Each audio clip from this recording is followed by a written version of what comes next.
Come all you poor workers, good news to you I'll tell, how the good old union has come in here to dwell. The largest union talk radio program in the South. This is the Valley Labor Report. My name is Jacob Morrison. My co-host is Adam Keller. If you have anything to add, you can give us a call. The phone number is 844-899-TVLR. That's 844-899-8857. Those lines are open. We'd love to take your calls. Let us know how you've been doing over the week. Let us know if you had any successful grievances. If you've been able to put the boss in their place this week, we would love to hear about it. Please let us know, 844-899-TVLR. Got a bunch of good stuff for you today on the program, and looking forward to getting to it. If you have any questions about any of that, feel free to give us a call. Also, subscribe to the newsletter, tvlr.fm. You can do it there. We have, in the state of Alabama, municipal elections coming up this week in much of the state. And, so that's on a lot of people's mind.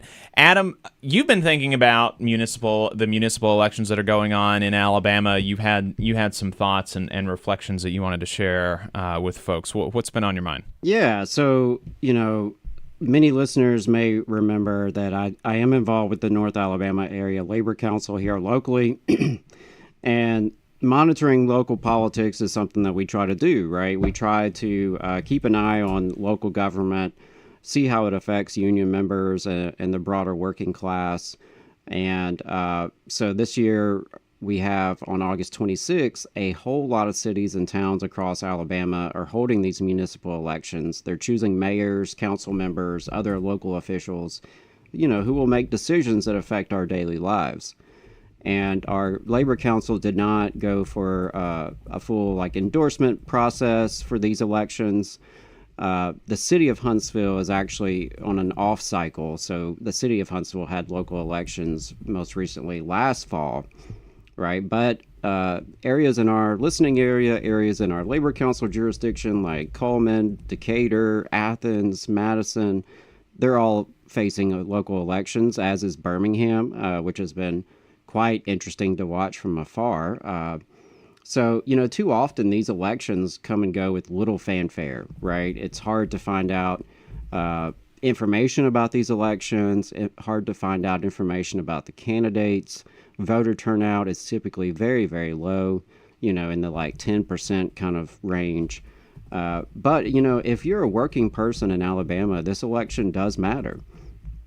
Local governments decide how public money is spent while influencing what kind of jobs are created and whether working families can thrive in our own communities. So, as the Regional Federation of Local Labor Unions, the North Alabama Area Labor Council encouraged all of our members and all working-class Alabamians to get engaged and demand officials who will represent the interests of everyday working people. As union members, we know that local politics isn't just about potholes and parades. It's about whether city contracts go to low-road contractors or to employers who pay fair wages. It's about whether public employees are respected or sidelined and silenced. It's about whether development enriches a few or lifts up the many. Organized labor has always fought for dignity, safety, and justice for working people, and that fight doesn't stop at the workplace door. It includes city halls, school boards, and planning commissions. We believe local governments must do more to put working people at the center of policy, not just as an afterthought, but as a driving force. So what does that look like? In Alabama, local officials can choose to adopt policies that ensure city and school workers earn a living wage and have a voice on the job. They can use public money for the public good, awarding public projects to contractors who follow safety, wage, and apprenticeship standards. They can fund public transit and infrastructure that connects working-class communities to jobs. They can promote apprenticeship readiness and workforce development tied to good union jobs. They can support tenant protections, recognizing housing as a worker issue too. And they can invite labor voices to the table, not just developers and lobbyists, when making major decisions, including through boards and commissions. If you've ever gone on your city's website, you'll see that there are plenty of boards and commissions. How many actual working people are on these boards and commissions? And something else we've thought about a lot in the Labor Council, why is there not a workers' commission at the local level, right? We have commissions and boards on all sorts of subjects, but they're, at least from what I've seen in our jurisdiction, I don't see any cities here locally who have even a workforce commission, an area where labor and business can come together and discuss the issues that are affecting working people. So we're calling on all candidates to listen to workers, to meet with labor unions, and to put the needs of working class people first. And we're calling on all union members and every working person in North Alabama to get involved. Don't sit this election out. Make sure you vote on Tuesday, August 26th. Ask questions, hold candidates accountable, and even consider running for something yourself next time. If working people don't speak up in local elections, we can't be surprised when our needs are ignored. But when we organize, when we can build cities where labor is respected, public services are strong, and prosperity is shared. So let's make sure this election is a step in that direction. And again, it's areas such as Athens, Coleman, Decatur, Madison, Birmingham, all over the state, local elections. And, these officials can really have a real impact on your life, and they are closer to you than the representatives in D.C. or even in Montgomery, right? You run into these people in town. You run into the folks at the grocery store. You probably know where they go to church. You can find out about these local officials and these local candidates. It's just these elections are not very well advertised. And a lot of times it's not worker-friendly candidates who are stepping up to the plate, right? We don't have enough union members who are running for local offices.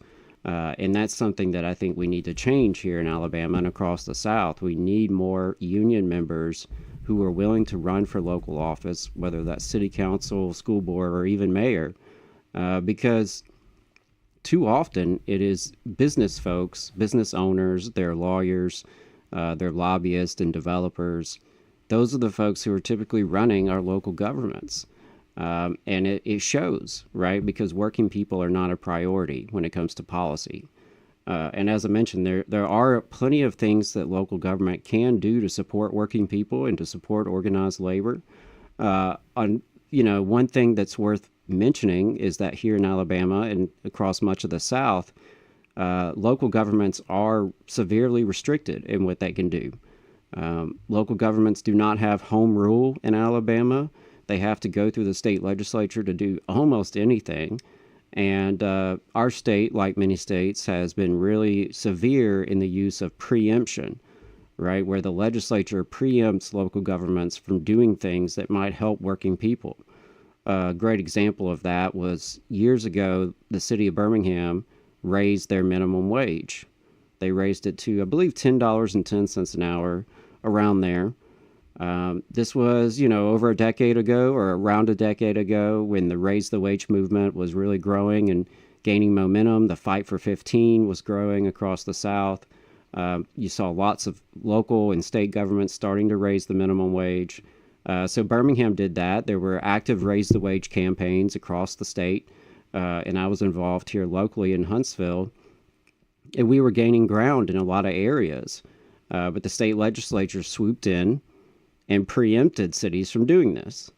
And so there are a lot of policies that, unions advocate for at the local level in other states that we simply don't have on the table here, which is incredibly unfortunate. And so, there are changes we need to make to state law to empower local governments and to empower working people to be able to, secure pro-worker policies at the local level. There's a lot of public spending that happens, and it would be really nice if that public spending was really for the public good and we were supporting good wages, good benefits, safe working conditions, and not just, the cheapest price out there, the lowest bidder. So, those were some of the issues that have been on our mind when it comes to local elections. I would really love to hear any takes people have. Again, you can give us a call at 844-899-TVLR. I don't know how many Birmingham listeners we have, but the Birmingham election seems to be, grabbing a lot of attention.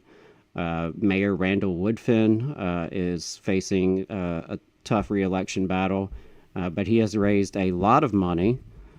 Interestingly enough, I saw just yesterday that the Alabama Education Association's PAC, A-Vote, has given him $25,000, which is, a pretty significant contribution for a local election here in Alabama. Historically, A-Vote, the AEA PAC, has stayed out of local elections. So that's interesting. We'll see if that's a trend that will continue. But Tuesday, we'll find out, how some of these shake out. I will say in Athens, we have Mayor Ronnie Marks, who is facing a tough re-election battle with a guy named Danny Whitfield. Decatur has a lot of races up for election on Tuesday. There's been a lot of contentious politics in Decatur. And, I do know that the United Women of Color, League of Women Voters, they held a candidate forum just the other day. So the last thing I'll mention is if you are looking for how to find out more, right? If you realize that you do have an election Tuesday, you're in an area where at least some kind of local office will be on your ballot, you may be wanting to find out more. So United Women of Color, which is a local organization here in the area, put out a voting guide for Madison and for Decatur. So that's a really good resource. You can go online and find that, United Women of Color voting guide. Again, that's for Madison and for Decatur. Another resource I would recommend is Vote 411. That is put on by the League of Women Voters. And again, just Google Vote 411 Alabama, and you can find that. You can plug in where you live and find out a little bit more about some of these offices, some of the candidates. But again, I guess my final message is that we as working people need to step up more in these local elections. Turnout is very, very low, which means we can have more of an impact. And the more unions get organized, the more we collaborate and come together and start pushing a local program of policies, the more we can actually make progress and start to impact these local elections. Because when 10% turn out, it doesn't take a lot of us to make a difference and to make an impact. So good luck to everyone on Tuesday. Hope you will show up and vote. Polls will be open from 7 a.m. to 7 p.m. But even if you're living in Huntsville or out of the state, you're somewhere where you don't have a local election, it's worth thinking about how we as unions and as activists and as working class folks can make a difference in local government, how we can shape local policy to be more responsive to our needs and our interests, because too many people are being priced out of their neighborhoods. Too many people are dealing with criminal justice bias. Too many people are dealing with wages that aren't keeping up with the cost of living. And there are just a lot of issues in our local governments that we need to address. And we need more working people and more unions represented in these agencies and in these bodies. And Jacob, I think that's all I had. Yeah, just make sure you go vote Tuesday. All right, there you go. Looking forward to seeing the outcome of those elections. If you have any thoughts about that, feel free to let us know, 844-899-TVLR. And I will mention, if you're local, if you are in North Alabama and you are interested in local government, please do reach out to the Labor Council. We would love to have more people keeping an eye on school board meetings, more people keeping an eye on city council meetings, planning commission meetings. So if you're already doing that kind of thing, please do link up with us. If you're interested in that kind of thing, even if it's watching them from home, right? A lot of these are now streamed online. If that's something that you feel like you can do and you can contribute, that would be a huge asset to the labor movement here locally. So we're always looking for people to keep their eyes on local government, report to us what's going on, anything relevant, anything that is going to impact us and our lives and our communities. So just wanted to make sure I put that plug out there as well. Yeah, absolutely. Appreciate everybody hanging out with us in the chat. Quirky Geek Girl says, good morning. Crazy Wildcat strike this week with Air Canada, the flight attendants up there. And yeah, the flight attendants at Air Canada went on strike. The government gave them a back to work order and they said no. And then they got a tentative agreement from the company. So that's really exciting. I've actually been going back and forth with Barry Eidlin, who is a political commentator and labor relations expert in Canada this morning, and seeing if he could come on the show today. He's not going to be able to come on the show today to talk to us about it, but I think he will next week. So that'll be a good conversation. Gus said, not a win yet, but helped our newest steward write her first grievance, and we made that thing kick ass. Management gave somebody a disciplinary action and admitted to not doing an investigation and refused to call off the meeting. So, Wow. love to hear stuff like that, being able to put the boss in their place. Really exciting stuff there. Greg says, good morning from Southern California. Hansi says, I'm in a corrupt union. So, I don't know, you could do something about that. Gus says, sounds like you should get involved in yours. It's not a service you receive. If you don't like it, then change it. Yeah, that's exactly right. I mean, there's obviously some limitations to to people's ability to reform their unions, but that is the beauty of an institution like unions, is that they are ultimately accountable to the membership. And I mean, there's a legal accountability there too. Unions have a certain legal obligation to be democratic. So have we got our guest in the Zoom? Michael Spock is in the Zoom. Really looking forward to this conversation. He is the Religion and Labor Coordinator for the AFL-CIO. Michael, welcome to the Valley Labor Report. Yes, thank you very much. I really appreciate this opportunity to be with you this morning. Yeah, thank you so much. And, before we dive into labor in the pulpit, which of course is why we wanted to have you on today, could you just tell us a little bit about your role with the AFL-CIO and how did you end up there? Well, I've worked on numbers of campaigns before I joined the AFL-CIO. I organized victims of brown lung disease in the Carolinas into brown lung associations so that they could receive compensation. These are workers who were victims of the textile industry, breathing cotton dust, similar to brown lung disease, black lung disease, and received no compensation. And I worked on the Farah boycott, the J.P. Stevens boycott, numbers of labor disputes before I joined the AFL-CIO. But I went to seminary, Wesley Theological Seminary in the District of Columbia, and I'm an ordained minister in the United Methodist Church, now retired, in the Baltimore, Washington Conference. And this is how I came from seminary. I came to the AFL-CIO to be their religion labor coordinator, and did so for a number of years until the position was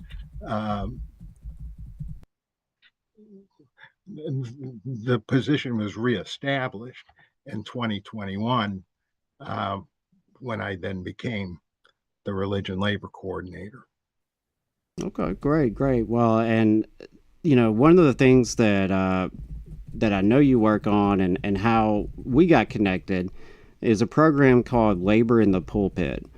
And so that is a program that is, year round, but Labor Day, Workers' Memorial Day, Martin Luther King Day, those are some of the big highlights of the calendar year to really implement this program. But could you tell us a little bit about Labor in the Pulpit? What is that program?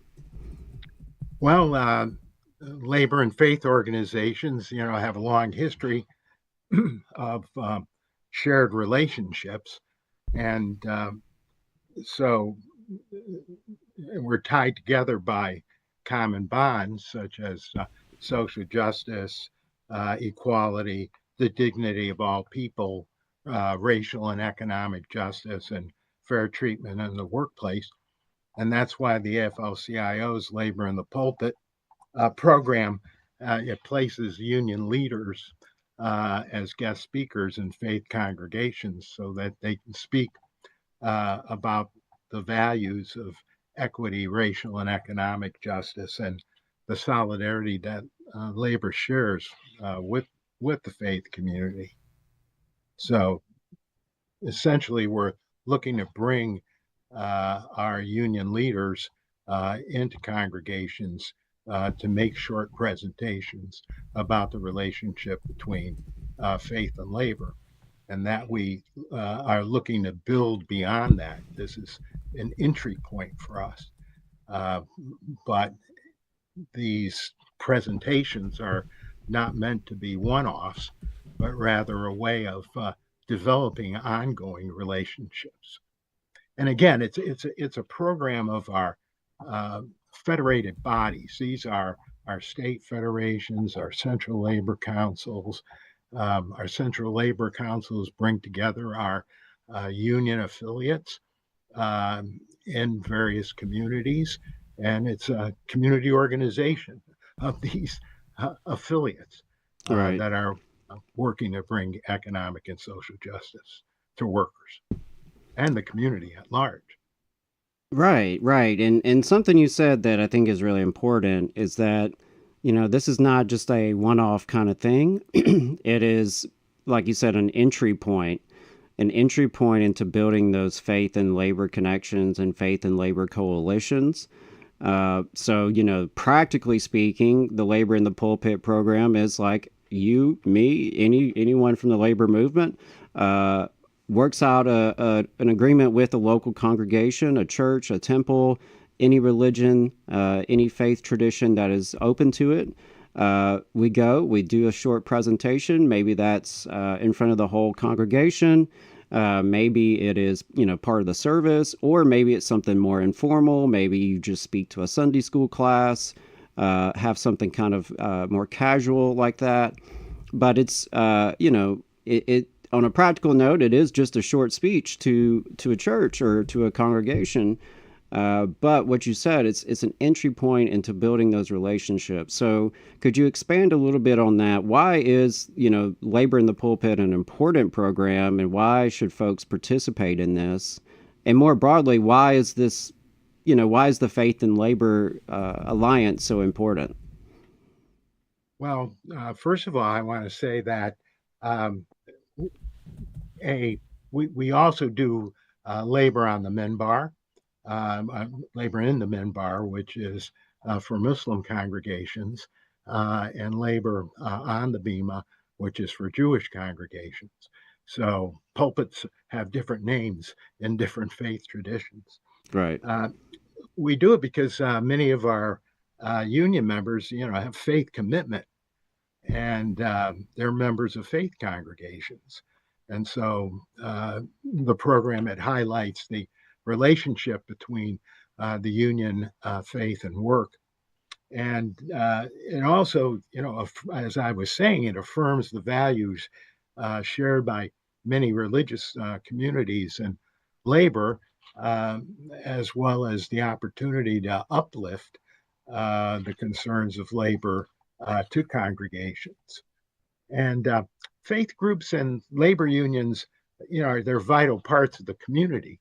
And we share many of the same concerns based on our values. And so, we should get to know each other. But Right. more than that, building relationships with the faith community is critical at this time. When labor's very existence is under threat and our democracy hangs in the balance, as authoritarian forces are looking to destroy the very fabric of the safety net that faith and labor have built over the years. And I just want to say that many faith traditions have statements in support of labor and labor rights and the rights to organize unions, and that this is very important for labor union members to understand that these statements exist and need to be strengthened. And by bringing people into congregations that may have these statements or are looking to develop these denominations would develop these statements, it's very important to see labor, there interacting with the congregation. Yeah, absolutely. I mean, I think you nailed it. We are in a time where we need allies as unionists, as labor movement folks. We need backup, right? We need those relationships, and our communities are under attack, not just our unions, right? So this is a time where we really want to be building those relationships and building coalitions. And something else you mentioned that I want to highlight is you mentioned how a lot of the faith traditions, or a lot of church official institutions have put out statements. They have taken positions over the years through their own process and their own bodies, and that is something I found really helpful. So I want to encourage all the folks listening, if you're a union member or you're a church member, I want to encourage you to really look at this website on the AFL-CIO. Just Google Labor in the Pulpit, AFL-CIO. It'll take you right there. And Michael and the team have done such a great job laying out the resources that you could use, that you need to use. One of those resources is a document which actually has a compilation of faith traditions and their official positions on worker issues, labor issues such as minimum wage, right to organize, right to collective bargaining, right? And that is so helpful when you can find out where a church already stands on an issue. And that can help also in making that connection and building that bridge. So I think that's something I really want to encourage folks to know. Like, this is a really pick up and just plug in kind of program. The resources are available. All the kind of stuff you need to be successful. Michael and the team at AFL-CIO have already laid that out there for you. So it is really, really an easy way to get in, and it is that entry point. And that's what we hope to see. It's very, very powerful here in the South, where faith is such a strong part of our community. We need those relationships with faith communities because, frankly, the other side is also doing that too. The other side that is opposed to unions and opposed to workers' rights are also trying to influence faith communities. So it's important that we build those relationships, we be visible, we let folks know who we are, what we're about, and where our values align. So, Michael, was there anything else you wanted to mention before we let you go? Well, I just want you to know that it's important for union members that want to pursue this program to contact their central labor councils, because how the relationships continue is the challenge. And this is why we have our central labor councils in our communities, so that they can establish these relationships and maintain them, develop them in an ongoing manner. So that would be and this is a program of these central labor councils, AFL-CIO, in your area, which is easy enough to find out from your union. Right. Absolutely. Yeah, I appreciate that. And that's just a good way to get plugged in with your labor council. If your labor council is not already participating, please do get that moving. Labor Day's coming up. That's a great opportunity to make this happen, but we can do it anytime it's an option. Just be connecting with churches and congregations and getting union folks connected. I think it's really valuable. So, Michael, thank you so much for all your work on this program, and thank you for being on the show today. Yeah, appreciate it. We've been talking to Michael Spock. By the way. Appreciate Have it. a great Labor Day. Yes, absolutely. You too, Same brother. to you. Appreciate it. We've been talking to Michael Spock, Religion Labor Coordinator for the AFL-CIO. We're going to take a break. Don't go anywhere. The attorneys at Maples, Tucker & Jacobs have stood with the working people of Alabama for over 40 years, providing skilled legal representation for your workplace injury claims.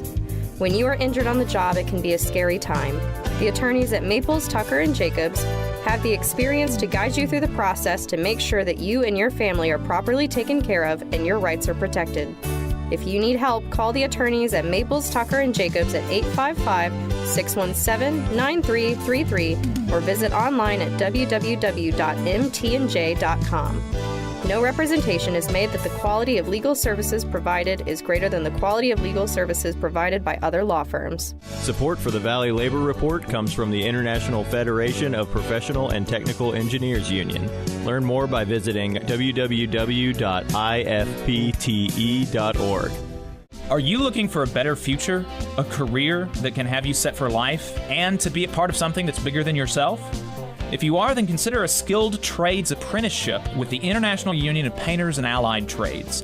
The work of IUPAT is all around us, from the industrial painters who work on the bridges to drywall finishers, floor coverers, the glazers who install the glass in our skylines, and so much more.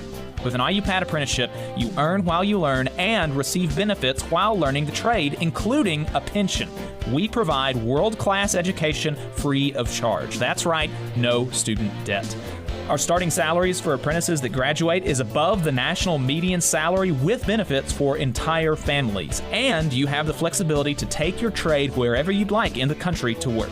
IUPAT District Council 77 covers our entire region, so give Adam Booth a call at 205-603-3142 for more information. Again, that phone number is 205-603-3142. Come build a better future with us today and join IUPAT. We're the nurses, firefighters, and claims representatives that help keep our government services running. We respond to natural disasters. We care for our nation's veterans, and we investigate discrimination in the workplace. We are federal and D.C. government workers, and we are proud to serve the American people. Working in more than 70 agencies across the government, we know we can fulfill our mission because our union has our back. Learn more at afge.org. Paid for by the American Federation of Government Employees, AFL-CIO. Since 1889, the National Association of Letter Carriers has protected the rights of city carriers as they deliver the mail and offer support for their community. The Alabama State Association of Letter Carriers makes their legislative voices heard when it comes to issues involving the U.S. Postal Service and the working members of the union. The National Association of Letter Carriers has been longtime supporters of the Muscular Dystrophy Association and the Stamp Out Hunger food drive. This message is sponsored by the Alabama Association of Letter Carriers. To learn more, visit nalc.org.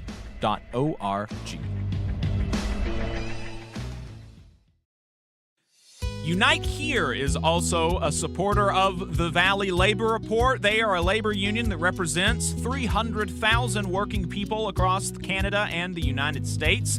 Their members work in the hotel, gaming, food service, manufacturing, textile, distribution, laundry, transportation, and airport industries. You can learn more about Unite Here at unitehere.org. Come all you poor workers, good news to you I'll tell, how the good old union has come in here to dwell. A battle in the heart of Alabama caught our attention. Coal miners in one community, they've been on strike now for months. Working as long as 12 hours a day, 7 days a week, in some of the most dangerous conditions. I really think that the labor movement is the single greatest force for democracy in the history of the United States. The story of Alabama is a story of not just resilience, but of militancy. I say no contract, you say no code. No contract, no contract. If we ain't all free, ain't none of us free. You're listening to Alabama's only union talk radio show, The Valley Labor Report, with Adam Keller and Jacob Morrison. That's right, folks. From the mountains of Tennessee to the bayous of Louisiana, broadcasting online and on the radio from the heart of the Tennessee Valley, the Spice Radio Studios in Huntsville, Alabama. This is the Valley Labor Report. My name is Jacob Morrison. My co-host and fellow agitator is Adam Keller. Today, we just finished talking to Michael Spock, the Religion Labor Coordinator at the AFL-CIO. We've been talking some local politics, and we're about to talk some national politics. The NLRB was essentially ruled unconstitutional by the Fifth Circuit Court of Appeals. We'll talk about why that's dumb, and we'll take your calls, 844-899-TVLR. That is 844-899-8857. All that and more on today's show. If you haven't gotten enough of us by the time that we wrap up here on the radio, or if you just want to see what we're up to throughout the week, you can find us anywhere you find anything online, in particular at our website, tvlr.fm, but we are also on YouTube, Facebook, and wherever you get your podcasts, all at the Valley Labor Report. Just a reminder, your support helps us stay on the air. Our largest single source of funding comes directly from our listeners, so if you want to become a sustaining donor to the program or make a one-time donation, you can go to tvlr.fm/donate or patreon.com/The Valley Labor Report. We've got a bunch of really cool merch for sale at tvlr.fm/store. And finally, if you're a member of a union, then you should think about getting your local union to sponsor the show. You can reach out to us for more details on that. Absolutely. Let me add a disclaimer that any viewpoints or opinions expressed in this program belong solely to their author and do not necessarily represent any organization or sponsor. And we want to welcome all of our listeners, whether you're on YouTube, Facebook, WVNN, WZZA, WHIV, WGOW, Means TV, or through your favorite podcast app. We are proud to be part of the Labor Radio Podcast Network and encourage our listeners to check that out. And as most of you know, we are not media professionals. We're not professional politicians. We are not full-time radio hosts. We're just diehard union brothers, and we want to amplify the voices of the working class here in the American South. We're really hoping this project can make a difference on this front, and we can't do it without you. So we want to thank everyone for tuning in, whether you're a loyal fan or a first-time listener today. We appreciate you spending some time with us. 844-899-TVLR is the phone number. We'd love to hear from you, 844-899-8857. We're going to jump right into last week in Southern labor. Here's what workers in the U.S. South and the American colonies were up to from August 15th to the 22nd. In new union campaign, 65 workers at Stockton Maintenance Group in Vienna, Virginia, filed a petition to hold a union election with the Service Employees International Union, SEIU 32BJ. 15 workers at Frito-Lay in Prestonburg, Kentucky, filed a petition to hold a union election with the Teamsters Local 175. 9 workers at Science Applications International Corporation in Dallas, Texas, filed a petition to hold a union election with the International Association of Machinists and Aerospace Workers, and 3 workers at NMAI in Jacksonville, Florida, filed a petition to hold a union election with the Independent Association of Public and Private Employees.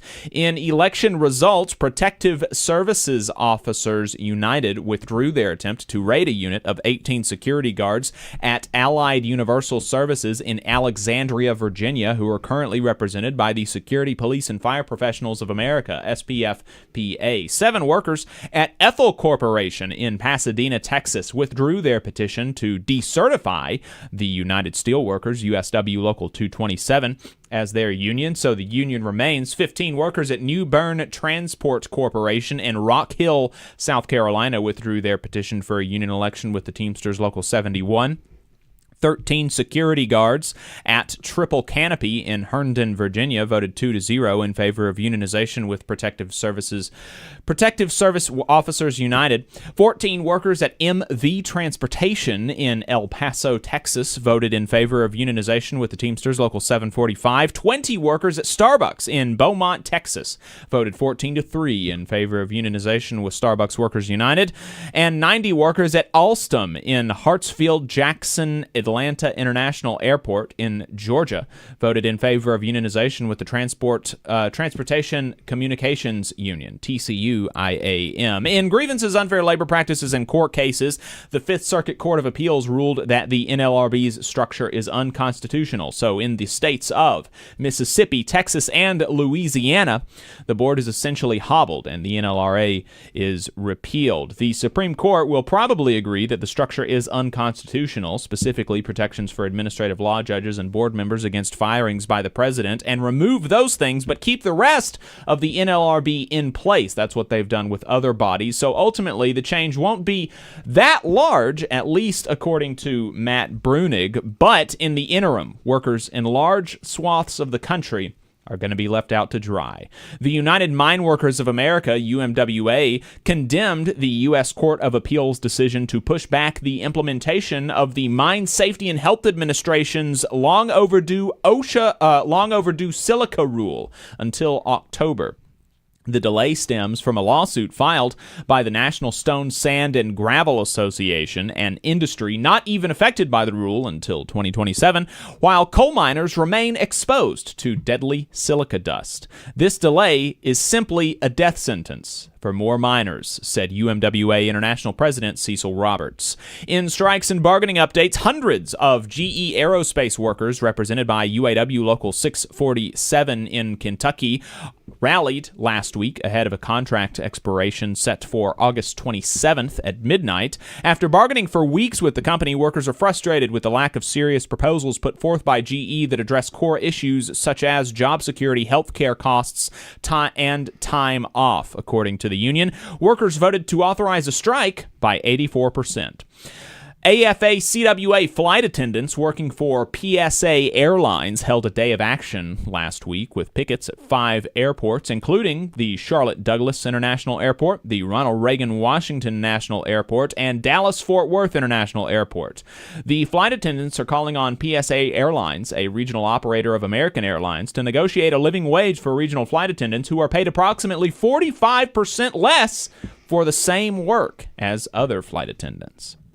More than 300 warehouse workers at United Natural Foods, Inc., UNFI, represented by the Teamsters Local 79, have overwhelmingly ratified a new 5-year collective bargaining agreement. Their first contract delivers up to an $8 an hour wage increase, Teamsters health care coverage, and participation in the Teamsters Western Conference Pension Plan. The United Mine Workers of America announced that it has reached a tentative collective bargaining agreement with the American Consolidated Natural Resources Incorporated, covering members of UMWA Locals 1110, 1473, 1501, 1638, and 9909. A contract explanation meeting will be held on Friday, August 22nd for all affected members. Following the meeting, members will have 48 hours to cast their votes on whether or not to ratify the new contract. In political and legislative updates, the Economic Policy Institute released a new report on the impacts of unionization, finding that, among other things, from 1979 to 2024, median wages rose more in states where unionization declined less. The productivity pay gap has grown more slowly in states with smaller declines in unionization since 1979. In states with higher union densities, the share of people without any form of health insurance is 5.7%. This rate was 9% in states with lower union densities. And 70.6% of states with the highest union density have enacted paid sick leave legislation, compared with just 11.8% of low union density states. The Trump administration continues to rip up union contracts and, quote, de-recognize federal employee unions, last week adding Health and Human Services to the list of agencies they've done this to. The American Federation of Government Employees, AFGE, condemned the move and emphasized that strong union contracts are not an obstacle to American emergency response. They are what ensures the CDC and NIOSH remain a stable, experienced, and supported workforce. AFGE Local 3840 Vice President Micah Namir Walsh said, "Don't believe HHS, we are still a union. They're attacking us because they know we are one of the last lines of defense against their effort to dismantle America's public health system. Whether or not HHS recognizes us on paper, we will continue standing together side by side as co-workers to defend our rights and protect the nation's health." In internal union affairs, actually, we don't have any updates on that this week. Sorry about that. If we missed anything, let us know at tvlr.fm/contact, and we will include your union update in next week's roundup. 844-899-TVLR is the phone number, 844-899-8857 if you want to call in. So the big labor news this week is that the Fifth Circuit Court of Appeals ruled that the structure of the NLRB is unconstitutional. That's the big labor news this week. So in Texas, Louisiana, and Mississippi, the NLRB has significantly more limited authority, basically, to resolve disputes. I do think my understanding is that as long as there's agreement between the union and the employer, like in the event of a union election or something, a union election can still move forward. But if at any point either side objects to an election in these states, then it's thrown into limbo. The NLRB can't certify it because they can't resolve disputes right now because of the preliminary injunction placed on the NLRB by the Fifth Circuit. And it's really, really bad. It's really frustrating. And so I've been, I'm a big reader of Matt Brunig, particularly when it comes to analysis of labor law. Matt Brunig is a former NLRB attorney, worked for the NLRB, and now he has a private sector employee labor law practice. So he still interacts with the NLRB on a regular basis. That's his job. And, he's really well read up on this sort of stuff. And so I trust his analysis, pretty much as much as I trust anybody's analysis on anything. And, his take is that basically,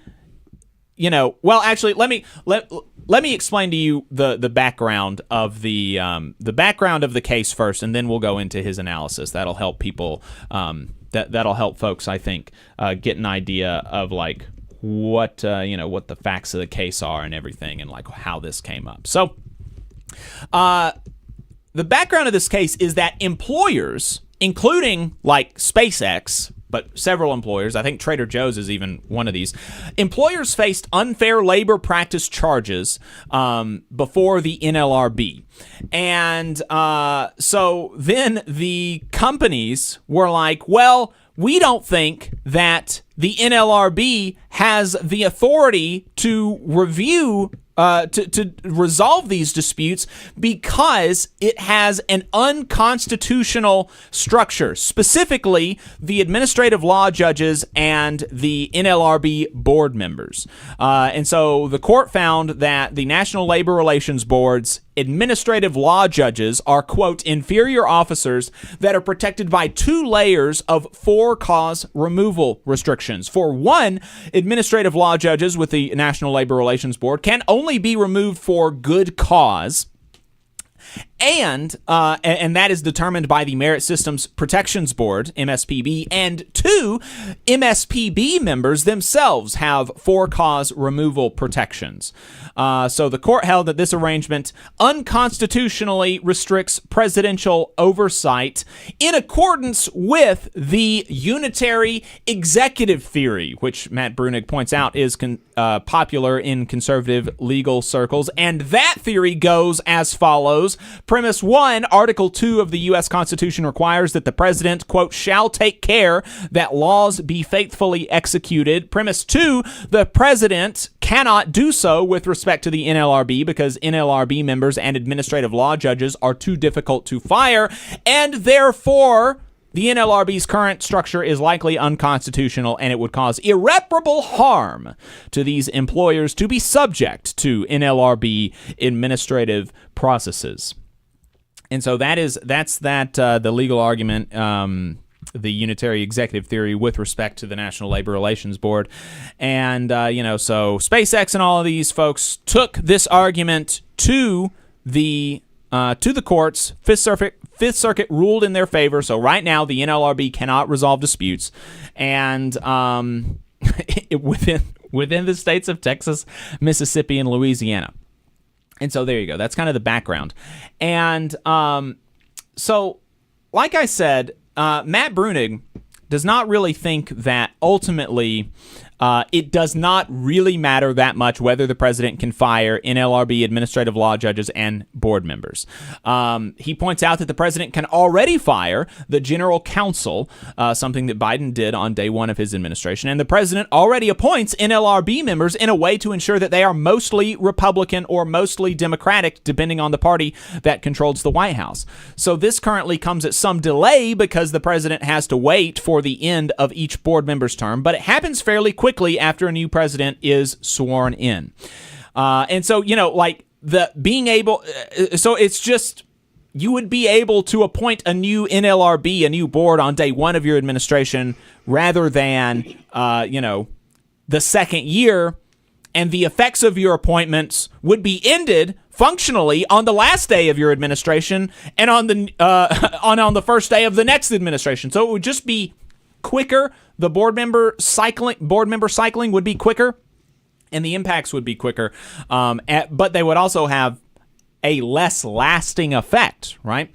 He does say that firing administrative law judges would be fairly new, but questions whether presidents would even do this and why. Administrative law judges apply board law, and if they don't, their decisions end up reversed by the board. Like any judge, administrative law judges have some ability to affect outcomes in the way that they decide to construe ambiguous or conflicting evidence, but the number of cases that are likely to result in different outcomes due to there being a different slate of administrative law judges are pretty low. And this is only for cases that actually make it to administrative law judges. The vast majority of NLRB cases, more than 90%, actually settle. And so those cases would be unaffected by any of this, right? And so his point is that the outcome is not actually the annoying thing about this litigation. It's that while we wait potentially for years for the litigation to work its way up to the Supreme Court and be decided, the NLRB will be unable to operate in any state covered by a federal circuit court that follows what the Fifth Circuit has done. Efforts to process cases in those areas will be met with preliminary injunctions from federal district courts that halt the agency from acting until the final outcome of this case. For all intents and purposes, these workers and unions operating in these areas will have no protections during this period. Right? And so, that is the problem. That for the next year or two or three, workers in Texas, Mississippi, and Louisiana now functionally have no protections from the National Labor Relations Board. And that means that, there's no enforcement for workers who are fired for being pro-union. There are no protection for workers who are retaliated against for speaking up against anti-union measures in their workplace. And so this is all really bad, obviously. And it's like, just go ahead and get it over with already. But so there you go. It's really bad. And this is just one more way that the Trump administration and the Republican legal circles are trying to send us back to a Lochner era, to an era where workers did not have protections from their employers by the state. And that was a worse era, just in case anybody had any, misconceptions about, is it better to be a worker in 2016 or 2020 or 2025, or is it better to be a worker in 1930? before the Wagner Act was passed? Well, it's better to be a worker today when we have these protections. It's better to be a worker when your boss does not have the right to tell you that you can or can't be pro-union. It's better to be a worker when you have a right to a safe workplace and stuff like that. And these folks are just trying to take us back to a place where we didn't have any of those things. And so that means it's all the more important for workers to stand up for themselves, because the Wagner Act was not the National Labor Relations Act, also known as the Wagner Act, the act that gave us these protections from our employers by the state, did not come because the state just wanted to protect workers. It was because workers were standing up in such a way that it was disrupting commerce. It was disrupting the economy. It was making it difficult for businesses to operate without impediment, right? And so Congress said, okay, it's going to be easier for everybody if we have an orderly system of labor relations. It's going to be easier for everybody if, we don't have different squads of goons trying to kill each other over disputes in the workplace, and we can just bargain at a table like civilized people, and we can have recognition and union elections. It's going to be better for everybody if we have those sorts of things. Yeah, can I just add here? Yeah. I think, we can look back at this history of the last 80 years or so and see that it was an attempt to try to bring more labor peace. Because to your point, part of the motivation in passing the Wagner Act was the massive wave of organizing and strike activity across the country.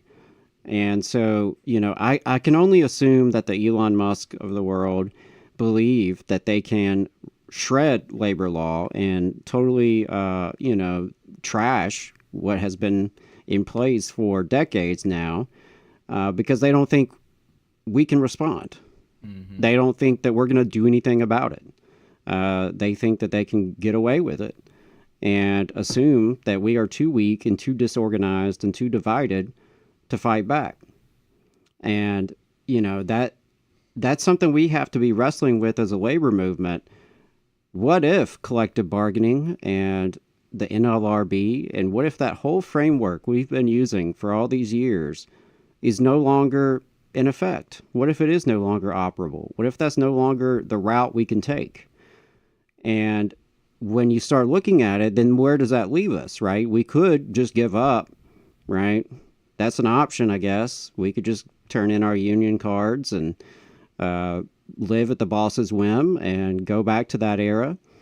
Or we can organize regardless of what the law says, and organize to build strike power. Because ultimately, it's our labor that powers the economy, right? It's our labor that generates the profits.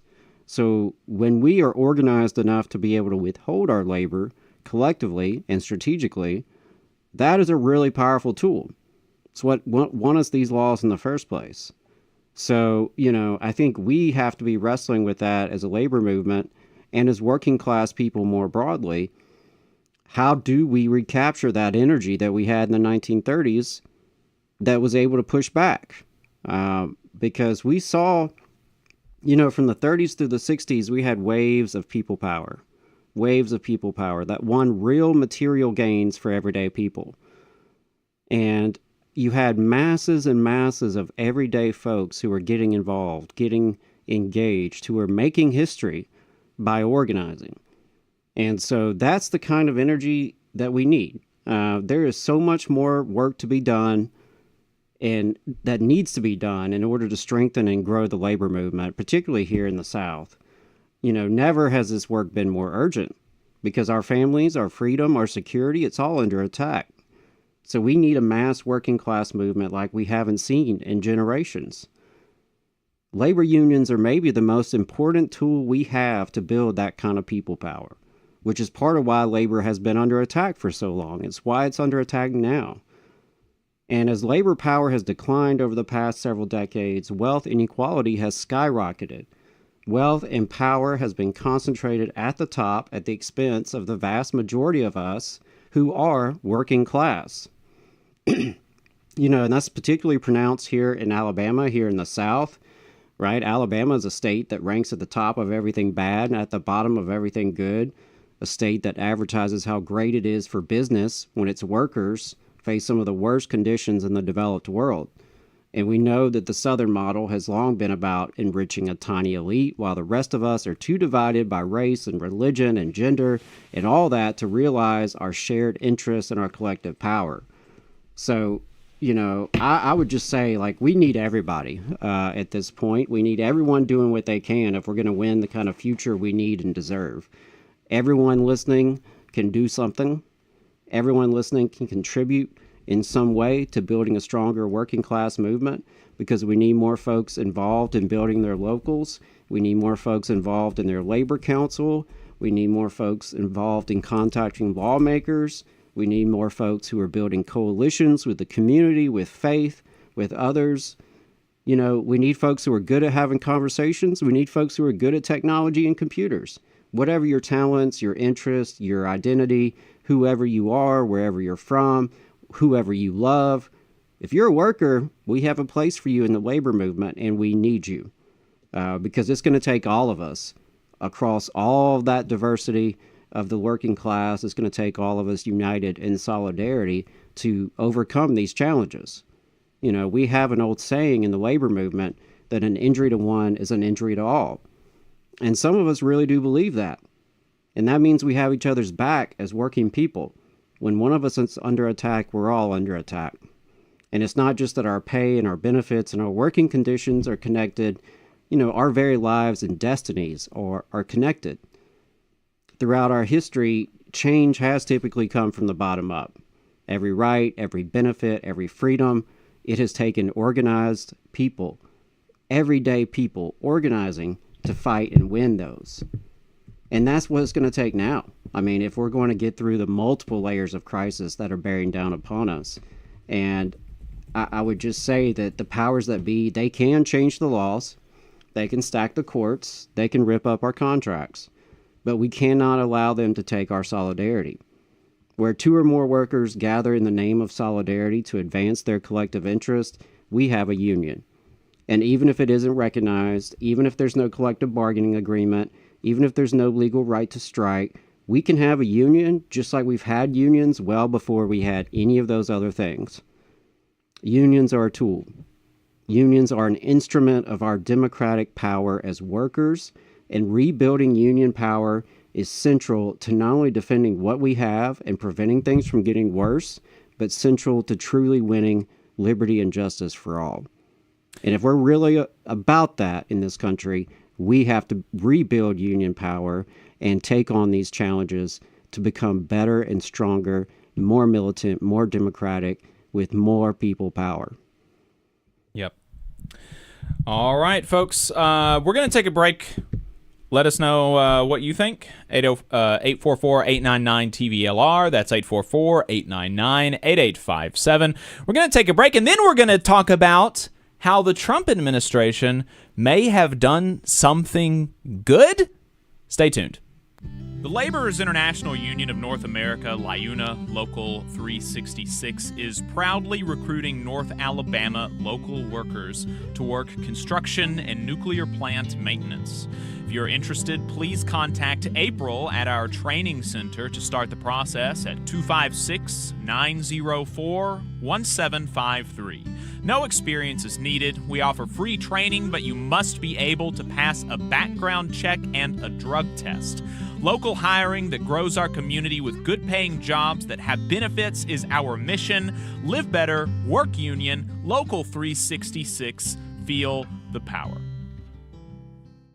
The Valley Labor Report is also supported by the Communication Workers of America. Learn more at cwa-union.org.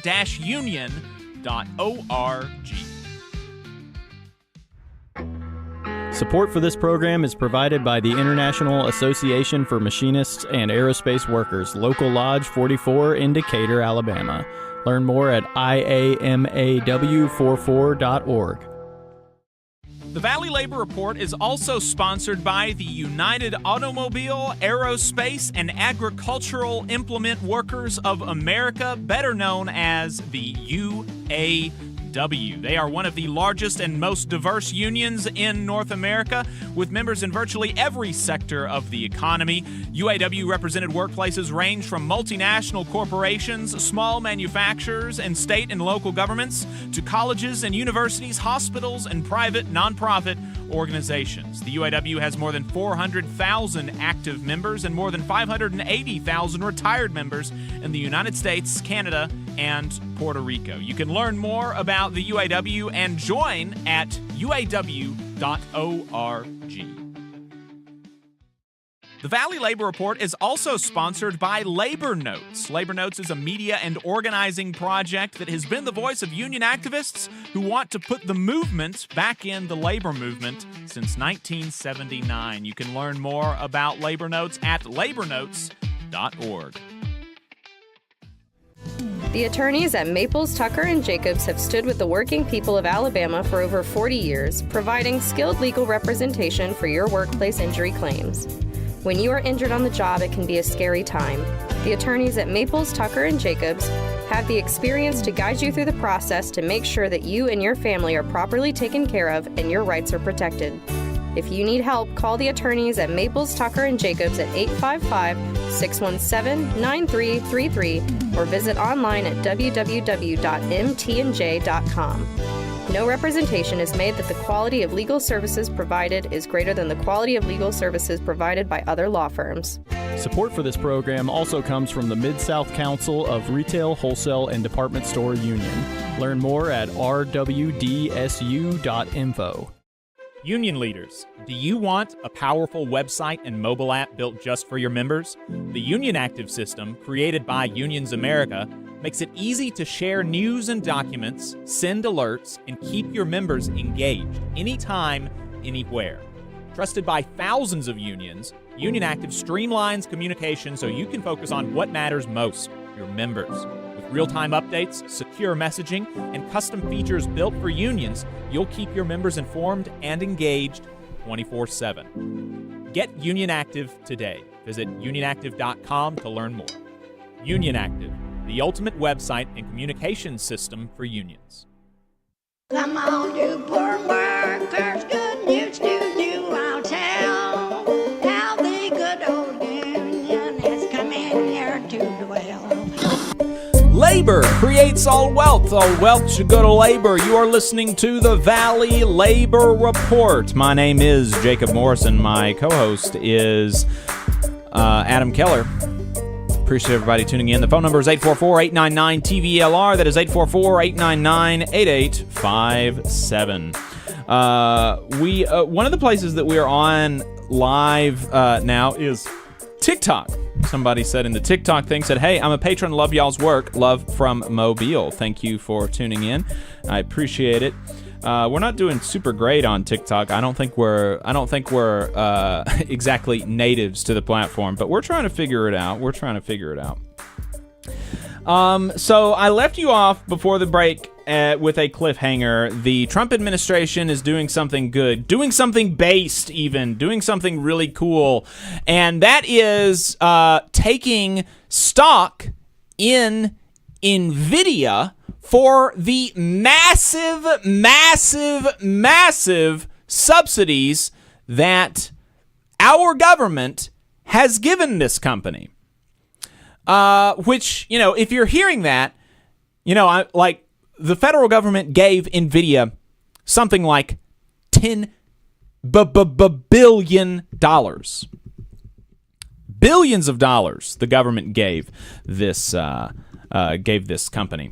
And so now the government is getting 10% of the stocks of Intel. And so you might think, if you're just kind of thinking not super ideologically, you might thinking, oh, well, that sounds like a normal thing. You would think that, okay, well, the government is going to give something to the company and they're going to get something in return. They're going to get something for that investment, right? That's what I think.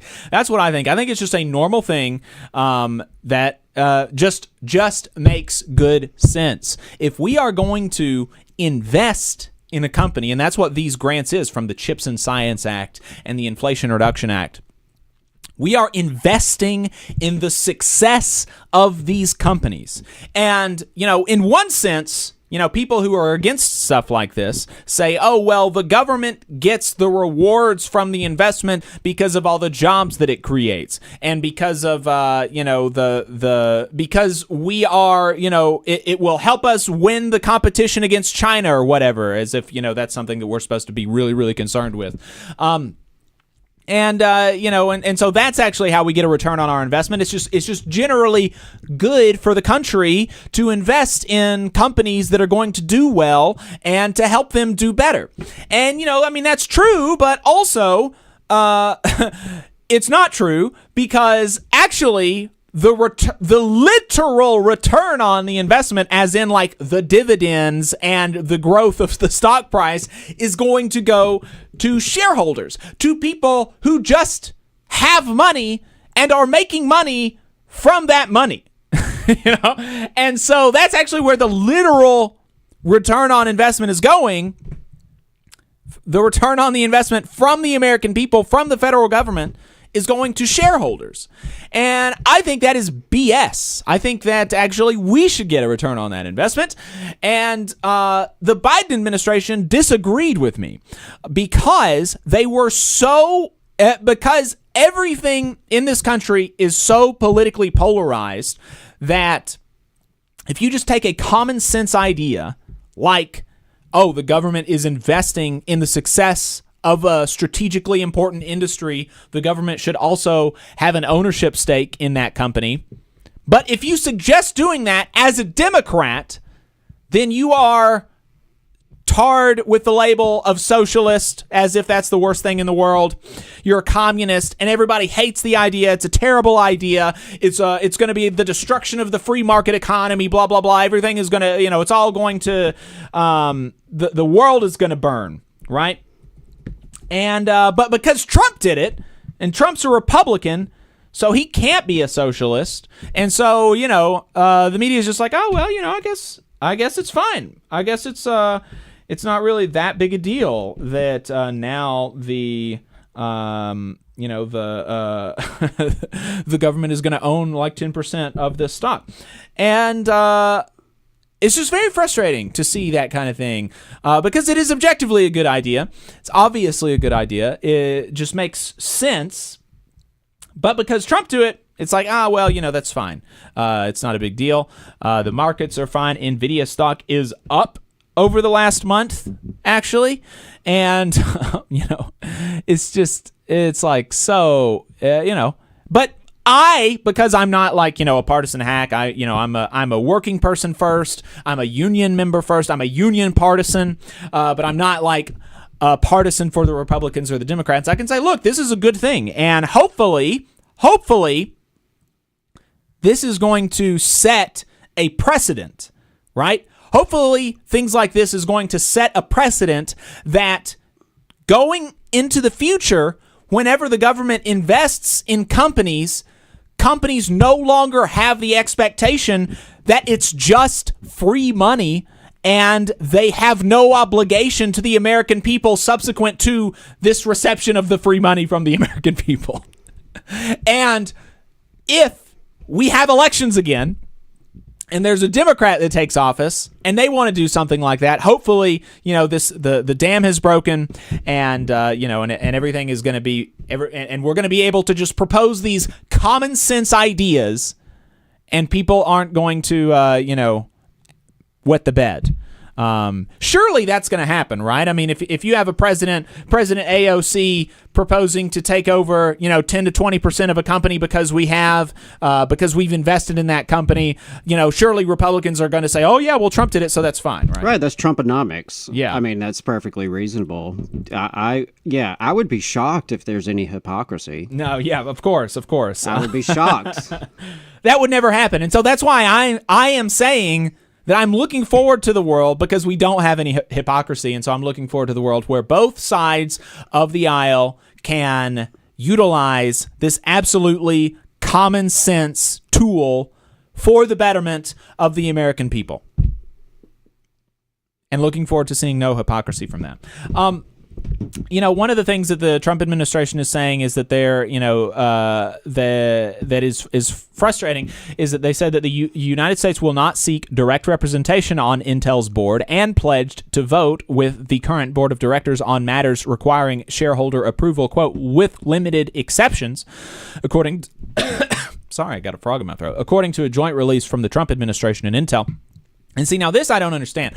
It's like, it seems like from the Trump administration's perspective, the benefit of this is primarily about, the government getting dividends and stuff like that, and the value of the growth of the stock, rather than actual, and that is a real benefit. That's a real benefit, and that has a lot of value.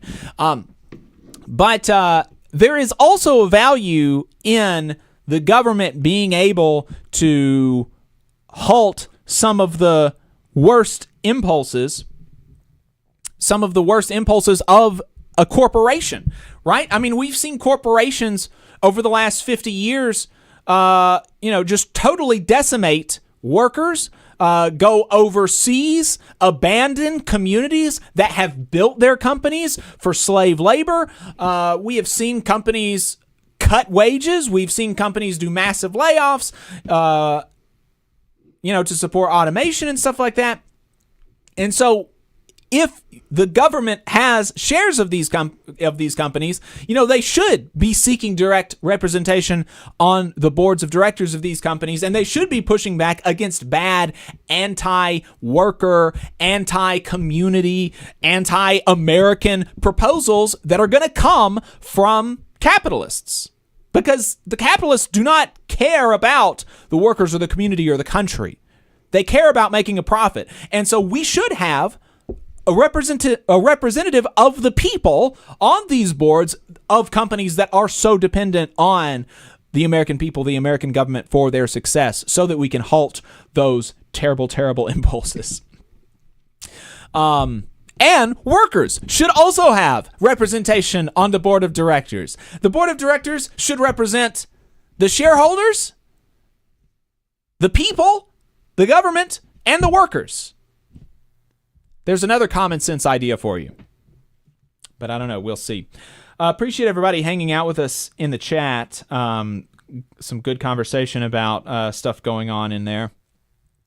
Appreciate that. If anybody wants to call in and talk about any of that, you're welcome. 844-899-TVLR.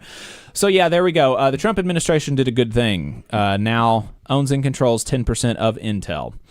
Yeah, that's good. Way to go, being fair and balanced. That's right. That's right. Fair and balanced. Nobody loves fair and balanced more than me. That's what they say. That's why people tune into the Valley Labor Report, to hear the correct news. That's right. That's right. Let's get to Boss Watch, folks. Boss Watch is the other side of the coin of Last Week in Southern Labor. In Last Week in Southern Labor, we try to look at what workers are up to in the South. And Boss Watch, we try to look at what bosses are up to in the South and all of the ways that they are violating the law. So last week, over in North Carolina, Smithfield Fresh Meats Corporation, a Virginia-based corporation which operates a facility in Tar Heel, North Carolina, violated federal law when it refused to provide a reasonable accommodation to an employee for pregnancy-related limitations and forced her to take unpaid leave and then fired her. The U.S. Equal Employment Opportunity Commission charged in a lawsuit. According to the lawsuit, the employee informed Smithfield of her pregnancy shortly after she was fired. After the employee was involved in a workplace accident, she began having pregnancy-related complications that required medical attention. Her physician imposed certain restrictions on her, including a lifting restriction. The employee told Smithfield of the restrictions and requested a reasonable accommodation. Smithfield, which operates the largest pork processing facility in the world, told the employee that Smithfield does not provide accommodations for pregnancy, that's a crazy thing to just say, because that's super illegal. Smithfield then required the employee to take unpaid leave and approximately 2 weeks later fired her. Could you imagine, the largest pork processing facility in the world, and there's nothing that a pregnant person can do there that doesn't, literally every single one of the thousands of people are lifting over 50 pounds? You know, is that what the company is saying? Is so ridiculous. That conduct violates the Pregnant Workers Fairness Act, which requires employers to provide reasonable accommodations for pregnancy, and Title VII of the Civil Rights Act of 1964, which prohibits discrimination because of pregnancy. The EEOC filed suit in the U.S. District Court for the Eastern District of North Carolina after first attempting to reach a pre-litigation settlement through its administrative conciliation process. The EEOC is seeking monetary damages for the employee, including compensatory and punitive damages, and injunctive relief against the employer to prevent such unlawful conduct in the future. Jordan Barab, on his Confined Space newsletter, wrote about recent deaths among public sector workers and took the time to highlight the fact that many public sector workers do not have safety protections at all, which many people do not know. And that's an important thing to remember. Public sector workers in many states across the country literally do not have the right to a safe workplace. Here is from his article, 55 years after Congress passed a law committing to, quote, assure so far as possible every working man and woman in the nation safe and healthful working conditions. Public employees in 23 states, public sector inexplicably remain second-class citizens without the right to a safe workplace, without the right to come home alive and well at the end of a workday. Over the past few weeks, at least 4 public employees have been killed in states with no OSHA coverage for public employees. This list does exclude several law enforcement officers and firefighters who are killed doing their jobs each week. For example, over just the past 2 weeks, at least 6 law enforcement officers and firefighters have died on the job. So here are some of the other non-law enforcement folks who have died. Paul Linville was killed in an apparent trench collapse in Milton, West Virginia. Chase Cupp, a Scott City, Kansas public worker, was killed in a workplace accident on July 18th. It's unclear how Cupp died. According to news reports, he was found dead by another employee at the city's water tower. Robert Salcedo, 23, suffered what was described only as a fatal injury while making repairs to the leak in Sweetwater, Texas. It's unclear how he died, but in an interview with his mother-in-law, she said the incident involved a saw. Levi Phillips, 58, a street department employee, was killed in a single vehicle crash in Alexandria City, Louisiana. Phillips was taken to a local hospital where he died from his injuries. Regarding the West Virginia death, no one knows who will be investigating because there is no OSHA coverage of local government employees in West Virginia, and therefore no objective agency that conducts any kind of investigation into the deaths of public employees. According to WSAZ, other agencies and organizations that will not be investigating include the West Virginia Division of Labor, West Virginia State Police, the West Virginia Public Service Commission, the Cabell County Sheriff's Office, and the West Virginia Rural Water Association. WSAZ also submitted a Freedom of Information Act request for work order, safety equipment, and gear being used, as well as safety protocols for these types of jobs. At least one West Virginia Republican state legislator is unhappy with the current situation. State Delegate Dana Farrell, a Republican from Kanawha, who is the chair of the House Local Governments Committee, told WSAZ that he's considering legislation to prevent something like this from happening again. He said, "My heart goes out to the family and friends of the Milton City worker that was killed on the job last week. This accident is absolutely tragic, and as public officials, it's our job to do all we can to make sure incidents like this never happen again. In my capacity as chair of the House Local Governments Committee, I plan to do a full review of our state and local safety regulations to ensure the highest standards are upheld to protect our state's workers." Had Linville, the West Virginia public sector employee, been killed about half an hour west in Kentucky, or if Salcedo had been killed a few hours over the state line in New Mexico, OSHA would be conducting an investigation. So Barab asks, why haven't more states passed public employee OSHA laws? If you listen to organizations like the League of Cities, the Conference of Mayors, and National Association of Counties, who all oppose public employee coverage. It's because public employers are already doing a wonderful job protecting their employees, and that they don't need any more burdensome laws and standards to tell them what they're already doing. Also, they argue OSHA coverage would cost too much for strapped government budgets and is not a good use of taxpayer dollars. Of course, they never answer the question of how something that they're allegedly already doing can cost too much to do. There's a lot more great information on his website, so definitely check it out, jordanbarab.com. That was only like 40% of the article. There's a lot of other good stuff in there, but I can't have the whole thing in the radio segment. Otherwise, you're not going to go and read it. And you should go and read it because it's really good. Jordan Barab is a former OSHA official and has been doing this newsletter for like 20 years or something like that, and is super knowledgeable on stuff like this. And I mean, his newsletter is one of the only ones that I actually go and regularly read. Like, there are very few places that I go and just check, oh, I wonder if there's anything else here. And I do that for his newsletter. So check it out, jordanbarab.com. This segment of Boss Watch Union Busters covers national updates. It's sponsored by Labor Lab. Labor Lab is an employer watchdog organization, and they are committed to safeguarding the right to organize through unions, collective bargaining, and mutual aid.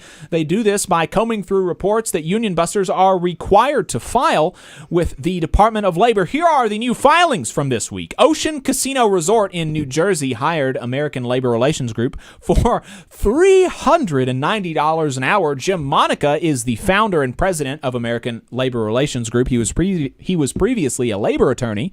He earned his JD from Hofstra University, and from 2007 to 2011, he worked for local unions in arbitrations, collective bargaining, and federal court litigation. He moved to employment law and worked for Littler Mendelson from 2011 to 2015. Workers still won the union election, nevertheless, 35-10, and the union busters did not file until after the election was over. Chico Heights Rehab and Wellness Center in California hired the AZ Alignment Group Association. Workers did withdraw their union election petition. Convalium Operations in Ohio hired labor relations specialists for $3,500 a day. Rickard Pasalaga is the president of Labor Relations Specialists. He was found to have violated the NLRA in a campaign at Greenfleet in 2013. According to the unfair labor practice charge, Pasalaga unlawfully encouraged the anti-union drivers to harass and provoke union supporters. He tried to provoke union supporters into fighting and encouraged anti-union workers to call their pro-union colleagues pigs and trash. Pasalaga also threatened to sue workers if they did not withdraw their unfair labor practice allegations. He was also found to be an unreliable witness, if you can believe it. Workers still won the union election, though, 23-18, but the employee is now objecting to the results. And the union busters did not file until after the union election was over. Just as a reminder, due to a lack of enforcement, some labor relations consultants may disregard the law and fail to report their activities to the U.S. Department of Labor. So therefore, it's crucial for organizers and workers on the ground to report suspected persuader activity to the U.S. Department of Labor's Office of Labor Management Standards. So if you are a worker and you suspect that somebody has been paid by your boss to encourage you not to unionize, then you need to reach out to the Office of Labor Management Standards. You can do that via email at olms-public@dol.gov, or by calling them at 202-693-0123, or by contacting your nearest OLMS district office. For assistance, you can also contact Labor Lab at contact@laborlab.us. Really important to make sure that, that kind of stuff is reported. Because like I said, we just had a conversation with Bob Funk, the executive director of Labor Lab, about just how often these people skirt the law and file late. Like all of these people that just filed last week did not file until after the union election was over.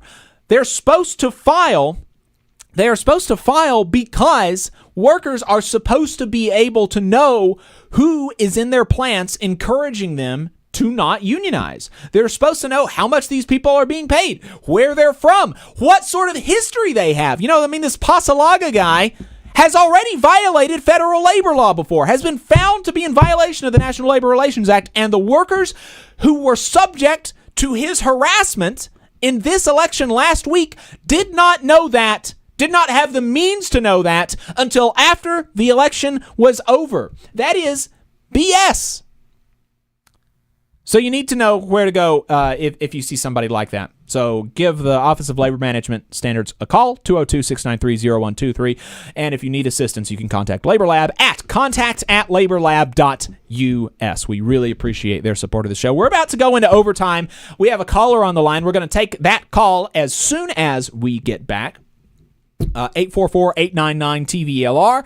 That is 844-899-8857. If you want to get in line, look forward to taking your calls, and look forward to the second half of the program. We're going to be talking to a UAW member about a recent article in Barry Weiss's Free Press attacking Sean Fain and the UAW. We're also going to be talking to the author of a new book about public sector strike in Maryland.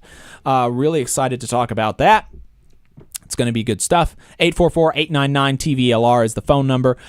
Subscribe to the newsletter, tvlr.fm, and all of that good stuff. Appreciate everybody tuning in. Find us online, Facebook and YouTube at The Valley Labor Report. If you don't do that, we appreciate your time on the radio, and we will see you next week.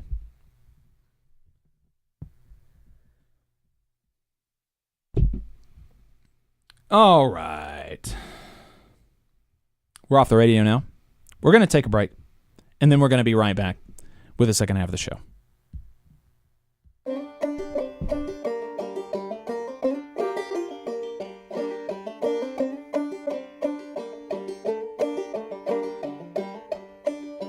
Come on, you poor workers, good news to you I'll tell, how the good old union has come in here to dwell.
This is Overtime, a production of the Valley Labor Report, the largest union talk radio and online news outfit in the South, coming to you from the heart of the Tennessee Valley in the Spice Radio Studios in Huntsville, Alabama.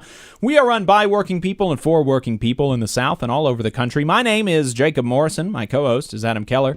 We appreciate you spending some time with us. If you'd like to call in, the phone number is 844-899-TVLR. That's 844-899-8857. A friend of the show texted me and said that was the most beautiful, horrendous mispronunciation of Kanawha I've ever heard. So I don't know. How are you? And he was came from West Virginia. How do you pronounce Kanawha? Kanahawa? How do you? Does anybody know how to pronounce it? I don't know how to pronounce it, but I guess Kanawha is wrong. So apologies to our West Virginia viewers. That's right. Give us a call. Let us know the correct pronunciation. Caller on the line. We got a caller on the line from the 256 area code. 256 area code. What's your name? Oh, it's Kana. It's just Kana. Well, that's not how it's spelled. 256 area code. What's your name? Where are you calling from? Dwayne, or you could say Dwayne or Dewey or anything. We can change that up. Adam and Scott, Adam and Jacob. Dwayne, it's good to hear from you. Right? Yes, good to hear from you. I was going to give you an update on the subject matter. I'm on the radio all over the state. I was on there with your WVNN host on Friday, and this has been the subject this week that I think you'll be interested in. Okay, it's the gerrymandering. It's the violation of the Voter Rights Act by Alabama that we have to maintain what we've done due to a 3-judge federal panel until 2030, or maybe through 2030. Okay. Mm-hmm. Now, what this is you guys remember SB 129, and the part of it I'm referring to is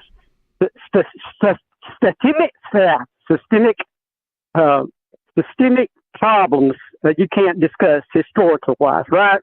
Mm-hmm. Now, here's the problem. If higher education wanted to have persons taught about this area in order to be a part of the dialogue or discussion with what's happening now with the actual ruling that showed that Alabama violated the Voters' Rights Act, they can't do so because of SB 129. Are you following me? Right. That's a direct violation. Yeah, like because of the restriction on what you can say regarding, quote unquote divisive concepts, right? Which was really like a ban on trying to talk authentically about race and our history. Yeah, I follow what you're saying. I mean, like to even talk about what's literally happening in the news could get you in trouble. Yes, in the present moment that you have to draw historical reference from, you are unable to, as a higher education professor, university, or anything, help a person. Now, here's what we've got to remember about this. We're kind of through a meat grinder like of what's happening with gerrymandering, okay? And when it might end. And this is a process that takes the courts, the legislature, and society and culture, guys. Society and culture, before now, could always contribute to the discussion. The courts could hear what society and culture were saying, and they could respond to what was happening. But now, our higher institution teachers, universities, by the state of Alabama, we will fire you. You must fire the teacher that said that, and nothing that could be used by those students to help in this particular situation that we're going through is being allowed, and therefore, unequivocally, I would say freedom of speech is being taken away. Got me? Yeah, now, absolutely. I also wrote an article about it. It's on Quora, Confronting Denied Travesties. I wrote it this morning, and Dale on your program could not necessarily disagree with me the other day, Jacob, which I heard you on the show. He said, it'll just be taken care of by Louisiana and the courts, Charles. But, that's my middle line. So I just wanted you guys to know I'm out there, just like Adam always talks about anybody being. And I'm out there every week fighting for different things that really I think would make a lot of difference to you and your listeners. So especially I'm against SB 231, and still think that the National Labor Union should take that to court, because in my reading of it, it is absolutely going against the structure and the actual written what you can do as a state to become involved in whether or not in the communication between a business and its labor union employees. Right. You get what I'm saying there? Like Yeah, it's unequivocal.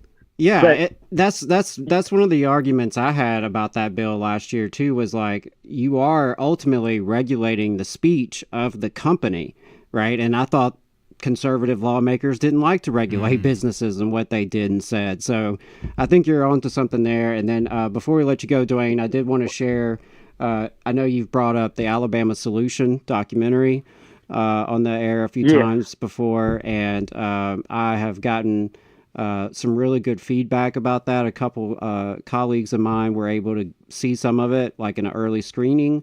And so I'm talking with some folks about how we can do some screenings across the state, and so we'll definitely keep listeners posted on that. Well, but, and you might want to have me there. I'm in the film. I rode with the HBO crew that filmed the Jinx. I am in front of the Department of Corrections. I remember when Stacey was running for governor. And they may have even they recorded me speaking and talking about different things, and I'm not sure if I'm in it because I haven't seen it, guys. But keep in mind my stance and my consideration for in early November at the last possible date running against Tommy Tuberville. Right. Keep I really thinking about it, man. We'll and keep us posted for sure. I don't want his I don't want his big money people attacking me at the earliest convenience, guys. So I think waiting would be, correct, and the movie may come out about that time, and give me a format to, without much money, be on the more middle of the road liberal or anyone's talk shows, TV shows, where that anybody can hear what I've got to say that is more for the common person. But anyway, I always appreciate you guys having me on. Yeah, thanks, Dwayne. Keep up the good work, man. Yep.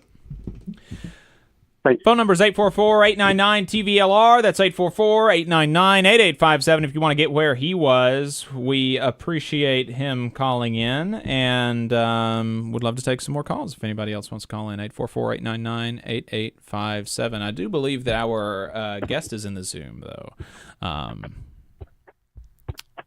Yeah, I believe so. So, I mean, if Lynn's ready, okay, sure. Yeah, so real quick, I'll just tell you a little bit about what we have coming up.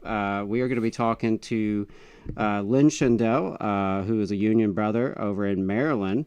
And just to tell you a little bit about the book he's written, so it is about a public sector strike in rural Maryland in 1970. So not exactly an easy situation to be in. He wrote a little bit about AFSCME, right? So the county's road workers voted to join AFSCME, which is the American Federation of State, County, and Municipal Employees. Their request was bitterly opposed by an anti-union county commission majority and the local business leaders, but the workers and their wives would not be deterred. Reaching deep into their community and union for support, they waged an 8-month strike, which is the longest public workers' strike in U.S. history. The strike ushered in a political revolution in the thinly settled county, leading to indelible changes in its economics, politics, and culture. So some of the things he looks at is like, how did they survive financially and hold out so long in this really long and deep struggle of a strike? So Lynn, thank you so much for joining the Valley Labor Report. We really appreciate it. Hey, thanks very much. Thank you very much. So I figure first, if you could just tell us, what is the book? Give us the title and just the high level. What is the book about? Well, it's a 1970 Garrett County roads workers strike. It changed Wilderness, Maryland. The strike was, as you say, the longest public worker strike in U.S. history at the time. And it happened in a county that has never voted for, the majority's never voted for a Democrat for president, largely a Republican county, and a county not known for a lot of labor struggle or labor organizing. Very much different than the neighboring county, Allegheny County and Cumberland, which was a major industrial center, at one time the second largest city in Maryland. Yeah, you know, something that stood out to me when I first found out about this book, and I'll say that I found out through an article in Portside and just happened to come across it. And I thought, wow, you know, Maryland is not typically where we go in a lot of our coverage of Southern worker issues, but you're talking about a rural county, a very conservative county, sounds like a very white county. And so, you know, very much resonates with some of the communities we have down here in Alabama, particularly in North Alabama, where we have some white, rural, conservative counties. And so the idea of not only these workers organizing, but taking on the county in this, you know, huge and long strike is really fascinating to me. So I'll start here with the process you kind of went into with this book. My understanding is rooted in oral history, and so you did a lot of interviews with people who were directly involved or their descendants. So, you know, what motivated you to take that approach to the book? Well, you know, before there was a book, my friend Saul Schneiderman, he was a AFSCME union president at the Library of Congress in Washington. And he told me about the strike, and he had just gotten a historic road marker erected for the great mine worker organizer, Mother Jones, in Adelphi, Maryland. And he said, why don't you guys go ahead and get a road marker about this strike? So it really started, I see the book as part of a project, and we had a lot of people from many sectors of Western Maryland write letters, and we got a historic road marker. And then as I spoke with folks, I realized that there was really a dwindling number of strikers still with us. Many had passed on. Nobody had ever written about this strike, and I thought it was really important to get their voices before they passed on. So I talked to them, and I talked to the families of folks who had been on strike, and I talked to people on both sides of the conflict. My goal being to put real people into a book in a place where a lot of the books are about folks with wealth and power, and people who work for a living and certainly organize a union aren't necessarily portrayed. Right. And what you said really sticks with me because it resonates with conversations I've been having with union siblings here lately about trying to document these stories and talk to our older brothers and sisters and get their stories documented before they leave us. Exactly. And that is really, really huge. And also something that we have really noticed here in Alabama is that we have a deficit in terms of labor history. We have such a rich heritage of labor struggle in this state, but you wouldn't really know it from the history infrastructure. There's not an organized labor history society down here, really.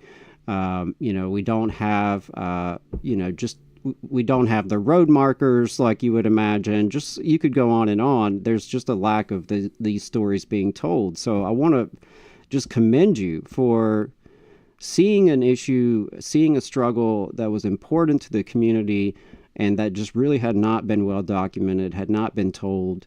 So thank you for doing that. And well, you know, that couldn't have happened without a good union pension and good union health care. I was a steelworker for 30 years. I worked for the International Brotherhood of Electrical Workers for 11 years, and that allowed me the opportunity to do this and not have to go back to work. So. Yeah, absolutely. I mean, and like a lot of the best union brothers out there, you're staying busy in retirement to help the movement, which we really appreciate. And Exactly. so, let's talk about kind of what got this started. This is a conservative county, anti-union leaders in the county. It was 1970. What motivated these road workers to organize, and what was, how did that pan out into an 8-month long strike? It was low pay. It was poor working conditions. We get hammered by snow in Western Maryland.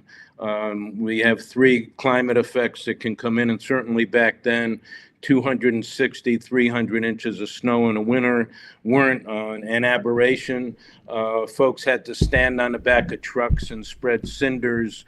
Instead of getting overtime, they got compensatory time. So it was all those things. And this was 2 years after the 1968 Memphis sanitation strike.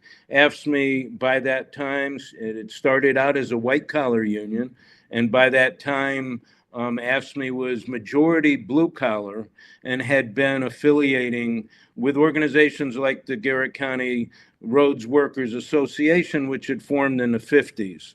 And it included workers and managers, and had not much teeth in terms of improving the workers' conditions. So all those things led to an attempt by AFSCME to organize, and it was well received, and AFSCME did a great job reaching out and really listening to the workers in the county. For instance, folks from Baltimore from AFSCME came up and said, you need to strike in the wintertime where you have maximum leverage. At that time, the roads were 2/3 unpaved. The ambulance service was provided by hearses from funeral homes, and the strikers said, we can't put our fellow citizens in this kind of danger, and AFSCME listened. And AFSCME continued listening and making those kinds of connections that need to be made to prevail. Yeah, and so the strike lasted longer than any other public worker strike we'd had up to this point. Is it still the longest public worker strike in U.S. history? I'm really not sure. I haven't. It's hard. I will say it's hard to find a lot of documentation on a lot of these public worker strikes. Here in Alabama, we've had a couple teacher strikes. One in 79, one in 80, and there's like almost nothing about it, right? So, which speaks to, again, the importance of what you're doing with this book and with your work on this story. So the strike, whether it was the longest or not, it was pretty damn long, right? And so what were some of the strategies? Yeah, what were some of the strategies? Whether it's financial, social, psychological. I mean, how did the workers in their community endure this lengthy struggle? Well, you're talking about a county of 30,000 people, and many of the original white settler families were here then and are here now. Interrelationships. What I think helped them prevail is that they convinced the general population, which included their relatives and families and people that they knew from church and civic organizations, that it was the commissioners who were being unreasonable, that people have this right to a union. And certainly folks saw that in the neighboring county, in Allegheny County, that people had made great progress through organizing. So I think they convinced their fellow citizens that it was the 2 commissioners who were opposing the union that were being unreasonable. And as the potholes developed and the politicians weren't doing their jobs, which is to keep the county safe, that support grew. And I think, like in other struggles, you never know who your allies are until you fight.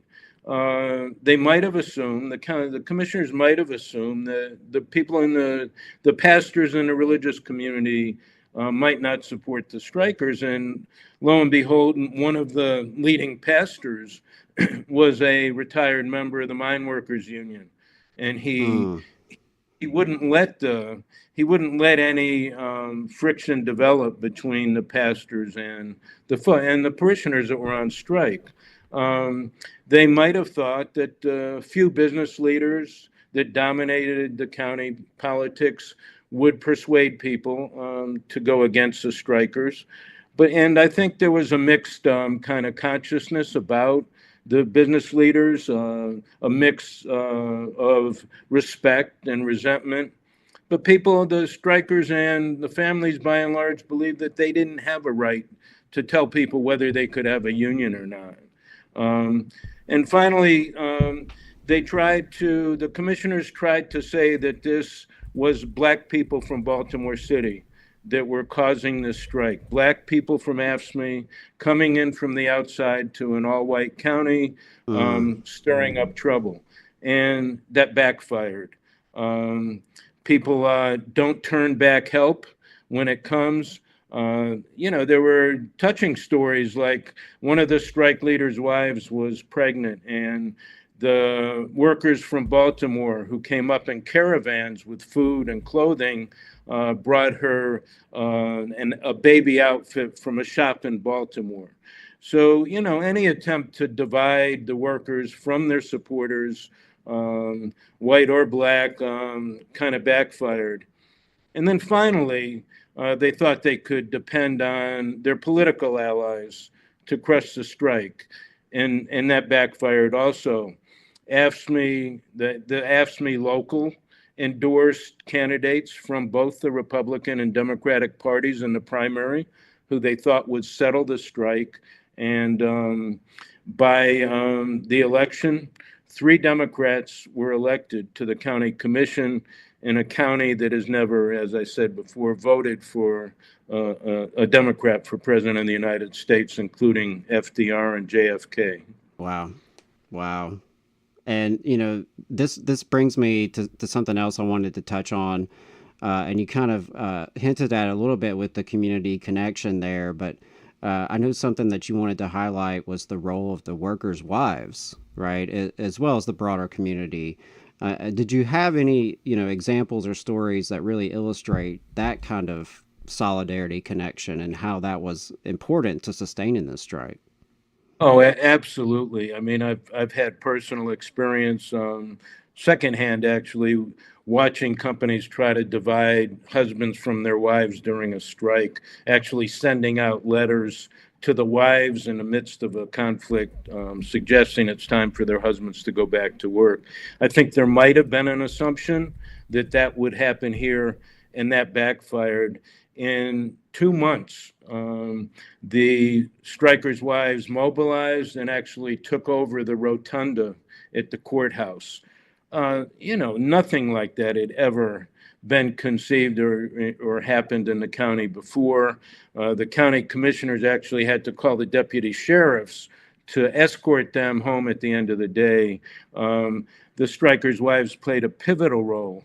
And from then on, women in the county weren't to be taken lightly. Very important role, and it was exciting to talk to some of the strikers' wives and hear the pride expressed in the fact that they were taken for granted and stood up to protest their husbands' firings. Yeah, absolutely. And, you also mentioned earlier that you did interview folks on the other side, right? Some of the strike's staunchest opponents. I did. So I'm curious, how did that go? Well, I by chance I got to interview the one commissioner who was most steadfast in not wanting to recognize the union, and he gave me a lot of time. He was his family, who I knew from the steel mill in Baltimore. A lot of folks, I would say over half of the strikers, had family that came to the steel mills and shipyards and other companies in Baltimore when work got slack in the county. The coal mine shut down here in 1950. So, he gave me time, and he didn't hold back. And I was, I credit him with being gracious with his time, and I tried to be accurate in what he was saying.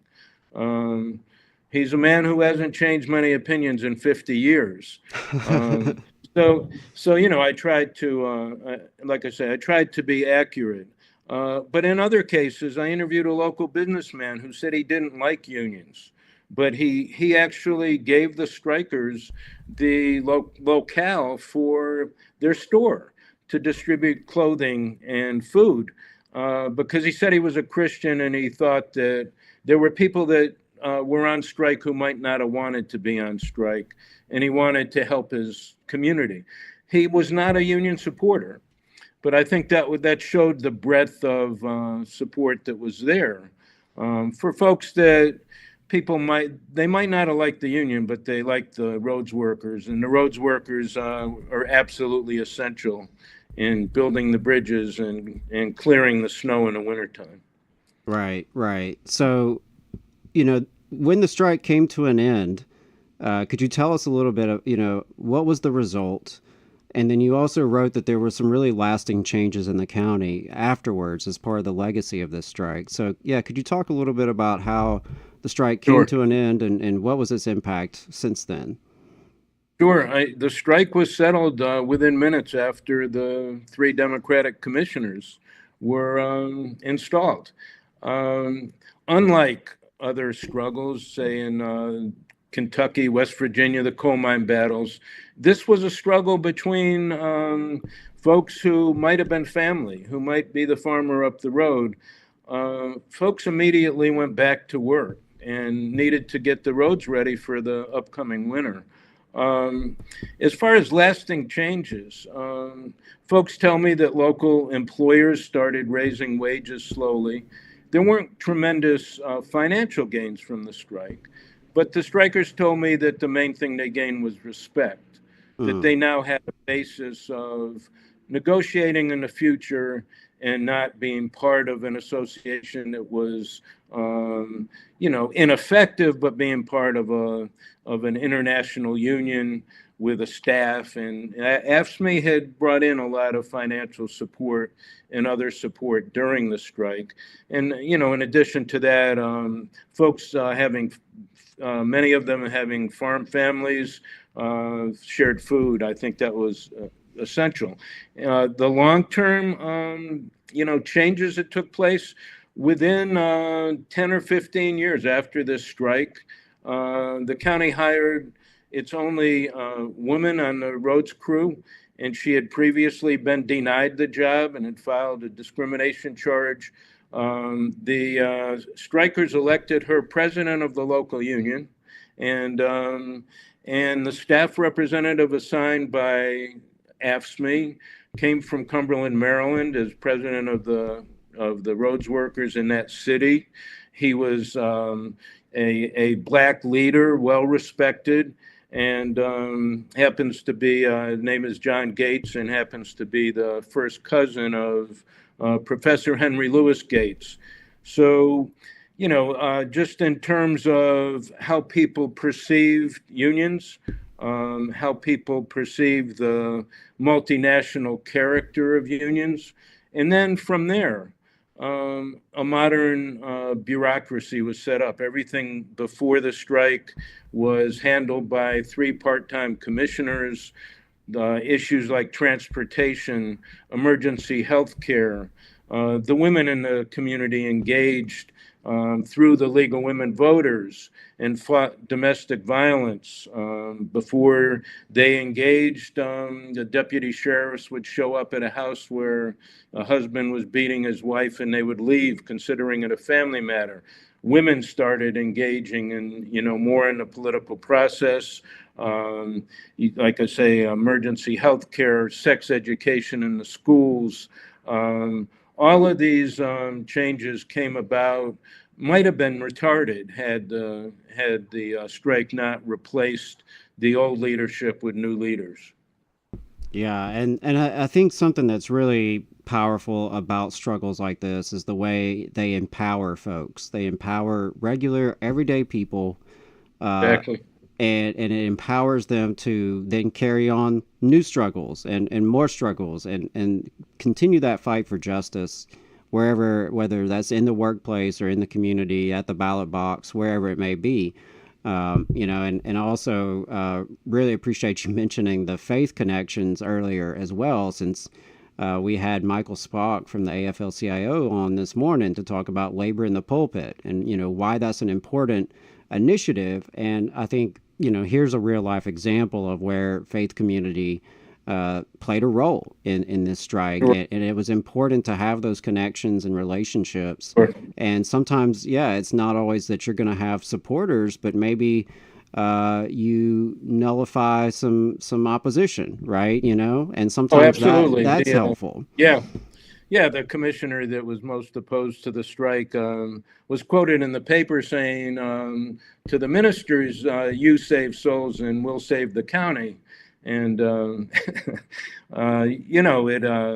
I think he underestimated the sympathy that some of the pastors would have for their own parishioners. And, we're not talking about wealthy mega churches with people with planes. We're talking about small, units of churches. So. Yeah, really grounded in the neighborhoods, in the communities. Yeah. Right, yeah. Right.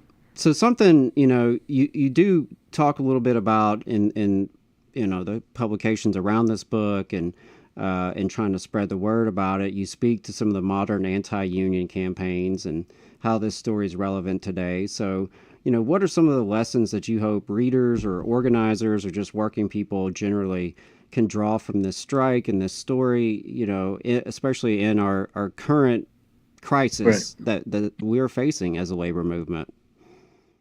I think what the strike shows is, and I think I might have said it before, we never know who our allies are if we don't stand up and fight for justice.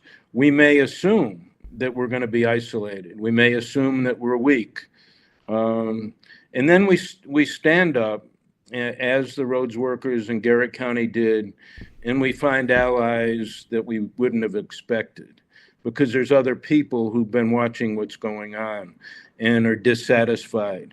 Even some of our coworkers. I mean, I think anybody that's ever had anything to do with labor knows that a lot of times some of the folks that appear to be most outspoken drop to the back, and some of the folks that are quieter and appear to be maybe not prone to stand up and fight end up taking the lead. We don't know until we challenge, wealth and power if it needs to be challenged. And I think this is just an excellent example. And I think there's probably everyday examples. Problematically, after the strike, there wasn't a spread of unionism in the county. And I think all of us in the labor movement need to take a strong assessment over how we continue gains after a major victory, like in an organizing drive or in a contract battle. But I really think it's going back to the fundamentals of speaking to the interests of working people and the working class, and then pursuing those and looking for every ally we can get along the way. Yeah, absolutely. And what you said there about the victories, I think is really important. And, honestly reminds me somewhat of my organizing career, where I have had some victories over times and did not fully capitalize on those, frankly. And that's something that I've looked at in my own past. And I think you're right that we as a labor movement have to be continually building momentum, right? And just, it's easy to take your foot off the gas when you win a big election or, a big union campaign or a strike. But really it should be building into the next phase, right? The next phase of struggle, building out an additional layer of activists and supporters, et cetera, right? Always just growing and trying to be stronger. So the last thing I'll ask you, Lynn, is, what's the reception been like to the book? Especially curious about folks local there in Garrett County. Oh, it's been, it's exceeded my expectations. I expected it would be well received because I interviewed 250 or so people, and that's significant in a county of 30,000. I Right. expected that it would be well received, but it's been really well received, and that crosses a lot of boundaries of, from the strikers and their families to current and past county leaders of all politics to transplants like myself. I mean, I moved here as a second homeowner after being a second homeowner for quite a while. This is Maryland's biggest lake, and actually there's no natural lakes in Maryland, but Maryland's biggest lake is here. So a lot of folks came to vacation, and some baby boomers like myself ended up staying. So it's been well received over a broad spectrum, and including some of the young, hopefully up and coming leaders. The second part of my book is online, and I talk about the changes that happened after the strike. And my goal, my hope was, and my goal was that some of these up and coming leaders better understand what preceded them and take the lessons, good and bad, from that struggle, this very important struggle, and apply them to today. Yeah, absolutely. Absolutely. Well, Lynn, was there anything else you wanted to leave us with before we let you go? No, I really thank you for, for the time. And I want to, give a shout out to Tim Sherd from Hardball Press. I mean, I'm not a professional writer. I wrote for 11 years for the International Brotherhood of Electrical Workers, but I've never written a book before that. And Tim has done great publishing on labor subjects and, labor folks, and helped me through the process. So I encourage other folks to, if you have a local labor battle or a local labor hero, Shiro, talk to Tim Sherd at Hardball Press and see if you can get a book. And you won't get rich, you won't become Stephen King, but you're gonna move some people. So that's awesome. Yeah, big fan of Hardball Press, and the book is The Strike That Changed Maryland's Wilderness County. And it is, of course, printed by Union Shop. Really appreciate you, Lynn. Thanks for joining us today. Hey, thanks very much. I really enjoyed the conversation. So, all right. Thanks. Take care. Yeah, You really, really enjoyed that. Looking forward to checking out the book. I think it's so cool when folks are able to get these stories out there. As a former history teacher, student of labor history, it just amazes me the struggles that we've had, that our working forefathers and foremothers have had before us. And yeah, there's so many lessons we can take away from mistakes that were made to victories that were won. It's just so important to know our history, to know where we come from, to know what people have done before us, right? Because it's easy to think you're in this alone, or you're experiencing something for the first time. But the truth is, workers have come before you and have dealt with similar issues. They've dealt with similar enemies. They've dealt with similar challenges, similar allies. And we have a lot to learn from that. So I really commend Lynn for getting that story out there, and Hardball Press for working with him on that. It has gotten me thinking about some of the stories here in Alabama that we really need to get out. Yep. So I know be having some conversations soon with some more folks about labor history in Alabama. If you're interested in that kind of thing, please do reach out to us.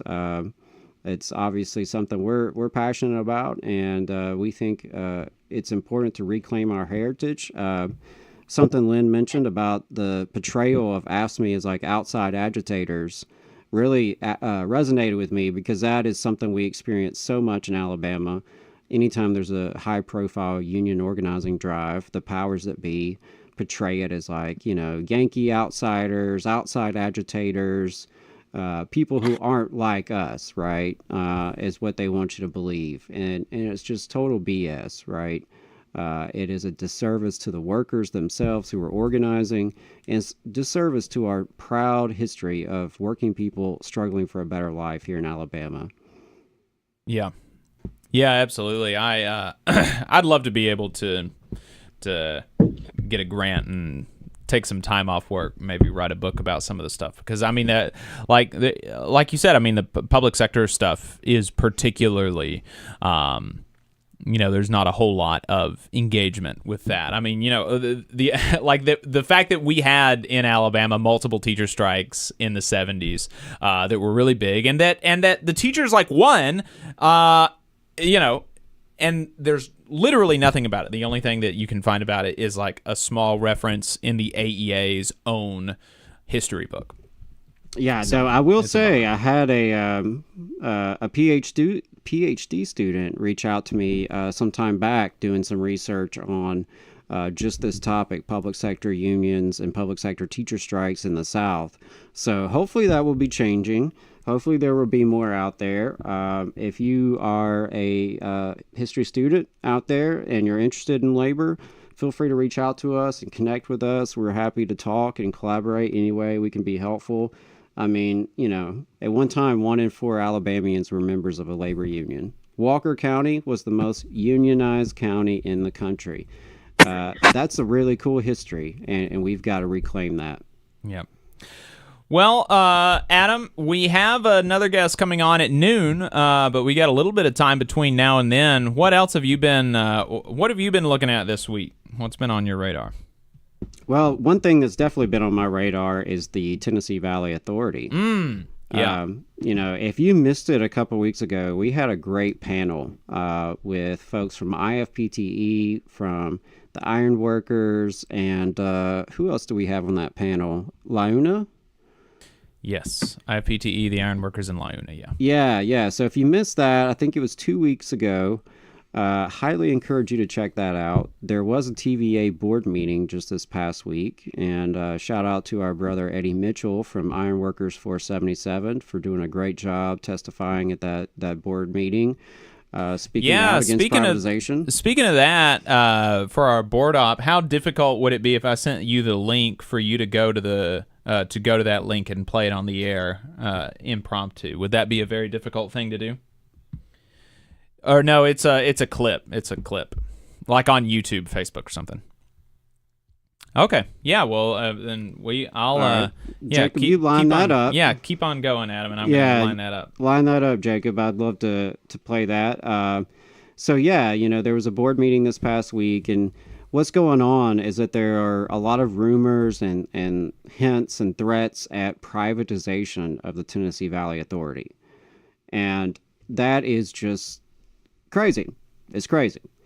The TVA is one of the best things to ever happen to Alabama and the South, period. Just one of the best things we've ever had. It's part of the reason North Alabama is further ahead than Southern Alabama. It's why power bills up here in North Alabama are much cheaper than in other parts of the state that are not under the TVA umbrella. We could go on and on. There are union jobs with TVA, multiple unions, IFPTE in the white collar, OPIU, Launa, Iron Workers, IBEW, right? A very large, significant, skilled, unionized workforce with TVA. So it keeps our power cheaper. It provides good union jobs. Provides more protection for the environment and more public accountability, right? It's a public power system. It's not a private for-profit company. And, that's not to say that TVA has always been perfect or there's not room for improvement of TVA or more accountability. Not to say that, but it is an institution that is so critical. I mean, it is a lifeline for the Tennessee Valley. And so the idea that we would even consider privatization is just insane, because it would be bad for the customers, it would be bad for the workers, it would be bad for the environment, it would be bad for our democracy, right? Like, there's no benefit to that. The only folks who would benefit are those who are directly financially entangled with it. who are looking to put private profits above public good. And so I know there's been a lot of agitation around this issue. A lot of unions have been speaking out. IBEW and IFPTE have action alerts out that they've been circulating. Appalachian Voices put out a letter recently and had a good coalition of folks signed on. And that's something that I will say has been really neat to see, how labor and environmental groups and community groups are all coming together around this issue. Folks who don't always necessarily agree on everything. But we can all agree, the vast majority of us, that the TVA is worth saving. The TVA is worth defending. Privatization will not solve any issue, but it will create many, many more issues. And it would disproportionately impact the poorest among us, the working folks, right? Because we can't afford for our energy bills to go up 30% or however much we could anticipate at that point. And the idea that we could lose so many good jobs in our area. The TVA is a real lifeline for unions. It's a lifeline for our communities. It is important to protecting our natural resources and our recreational areas and our environment. So that's why there's a broad coalition of folks who are speaking out against it. We're working with other partners across the state on efforts, and we'll keep y'all in the loop on that for sure. But I really appreciated Eddie from Ironworkers 477 for speaking out at the board meeting this past week, and we're going to keep amplifying these voices and keep the heat on, because we need to let all the lawmakers know, from Congress even to the Alabama lawmakers and the Tennessee lawmakers and our state level officials, even our local officials. They all need to know how important the TVA is to our communities, and how important it is to our workforce, how important it is to our democracy and our environment, and that we're not going to let them take that away quietly, right? Yeah. And we need officials who are willing to speak up, even if you are a Republican lawmaker, especially if you're a Republican lawmaker. We need you to speak up, right? Because it's not going to be good for your constituents. It's simply not. So I've been proud to see the folks coming together on this issue. I'm excited about the work we're doing. There'll be a lot more to report in the next couple weeks. Yeah, let's play this clip from Eddie, friend of the show from the Ironworkers Local 477. He spoke at the TVA's recent board meeting.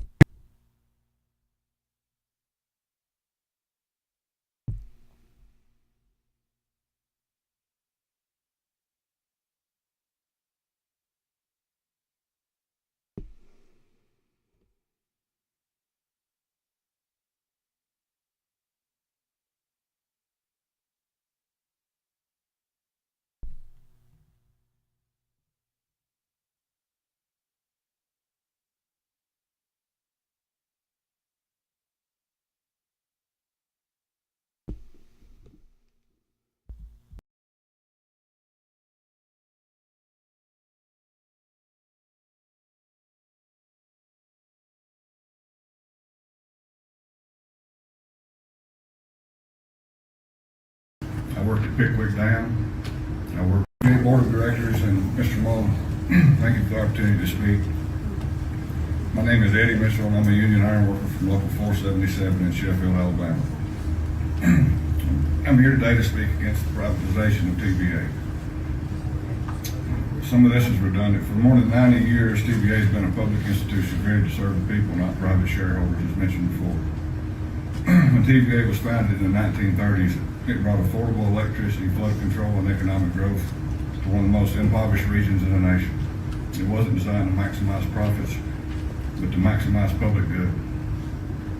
For me, TVA isn't just history, it's personal. After my wife and I married in 2013, I came home to start a family.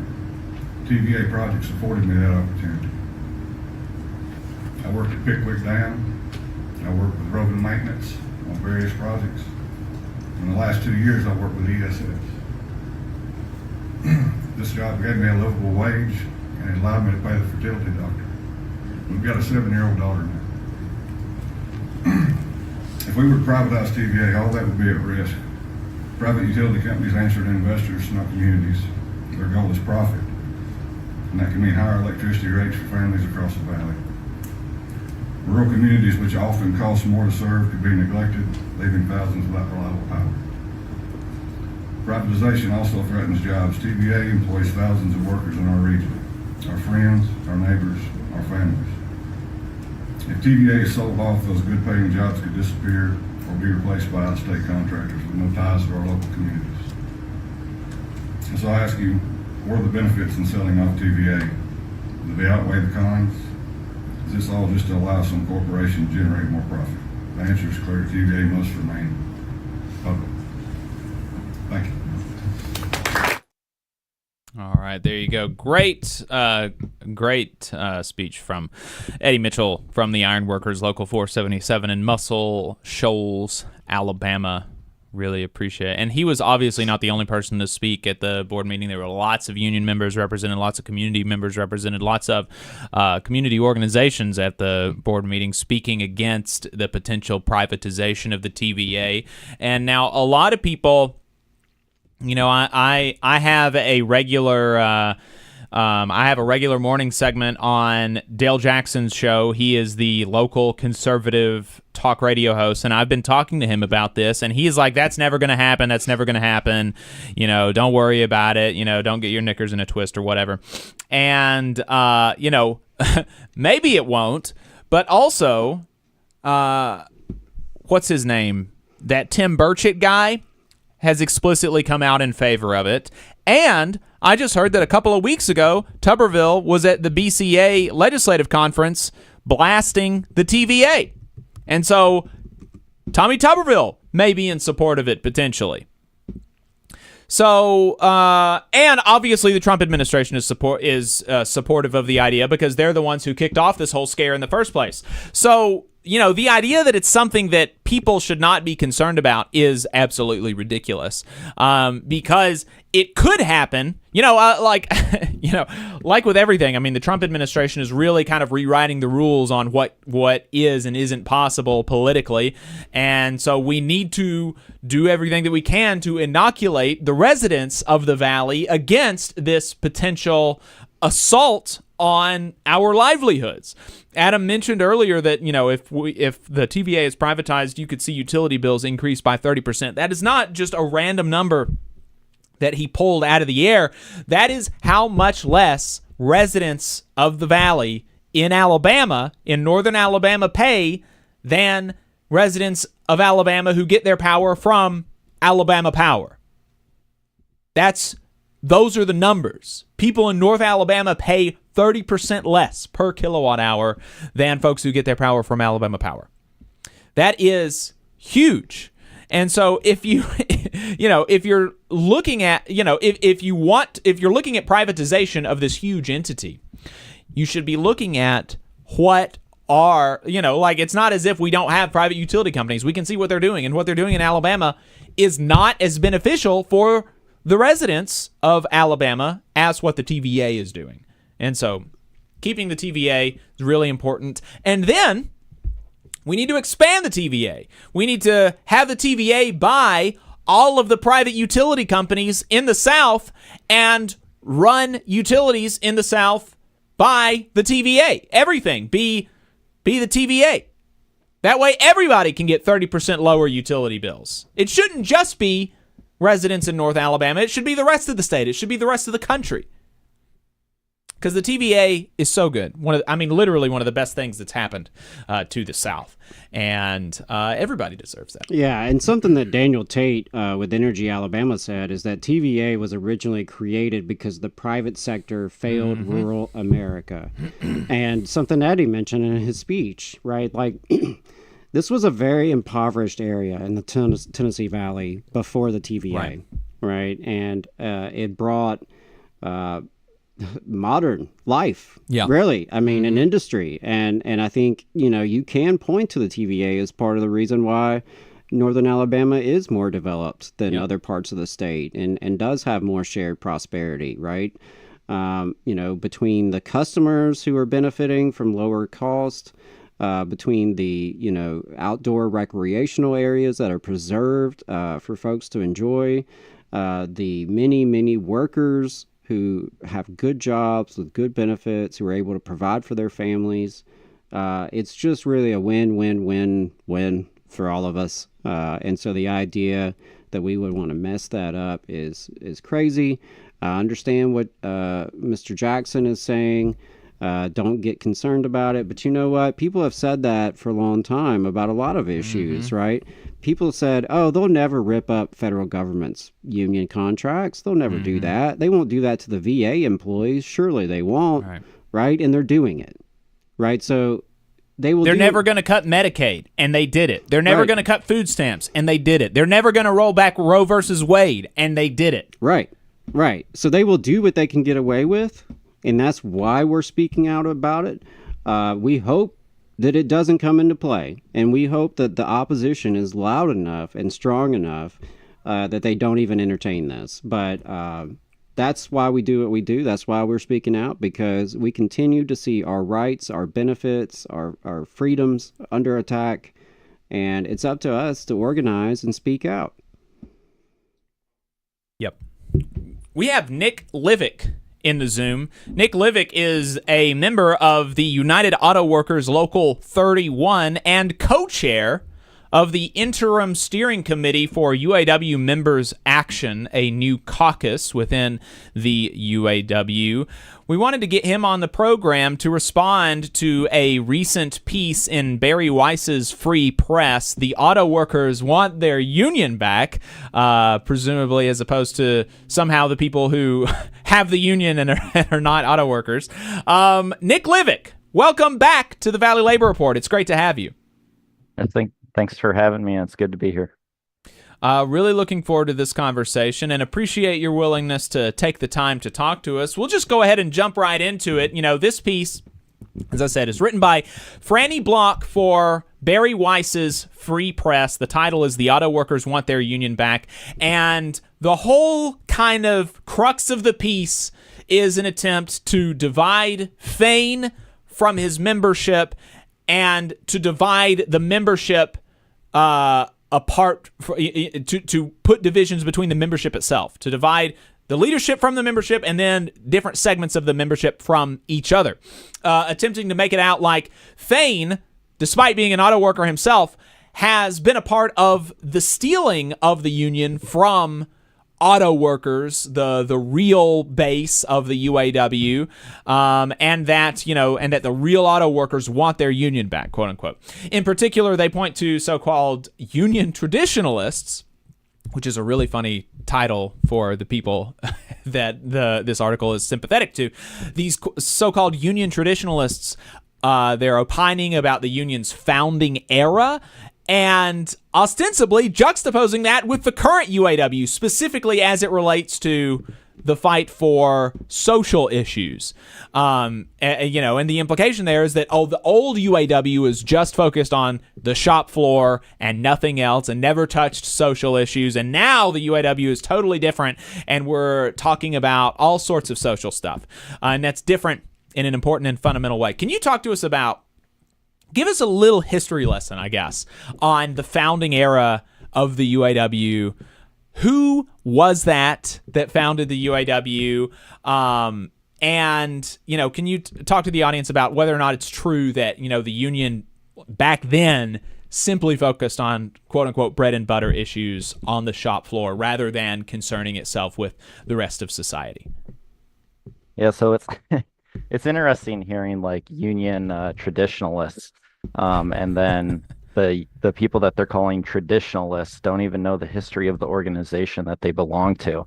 I'll try to be brief on the history because there's a lot of it. A lot of people credit, yeah, for sure. I just asked you to give me the history of a 100-year-old organization in in 3 or 4 minutes. So no big deal. Yeah, no big deal at all. So a lot of people credit the founding of the UAW with the sit-down strikes, the Flint sit-down strikes. In reality, there was a lot happening before then, and there were some major people that stood out during that thing. Bob Travis was a key organizer. Janora Johnson was another one. And then there's also the Reuther brothers. A lot of the history points to a lot of the Reuther brothers and kind of elevate them. They were founding members, but there were a lot of other people that really helped out and kind of pushed everything. The reason why the Reuther brothers get so much spotlight is because eventually you have this tumultuous time in UAW history where there's a lot of factional battles, and Reuther comes out on top. So once Reuther kind of comes out on top and solidifies his power, he does a lot of things. He fights for a lot of bread and butter issues. I mean, you see the UAW get pensions, COLA, cost of living adjustments. You see health and safety, like just an amazing set of contracts over the course of the Reuther presidency and the Reuther era that's just built on just every contract they do a little bit better. And you see a middle class be created really because of the UAW and the things that they were winning. The UAW was one of the first unions that had COLA for every single member. And it really pushed other unions to start fighting for this. And this is why you see the golden era from the 40s to like the late 60s.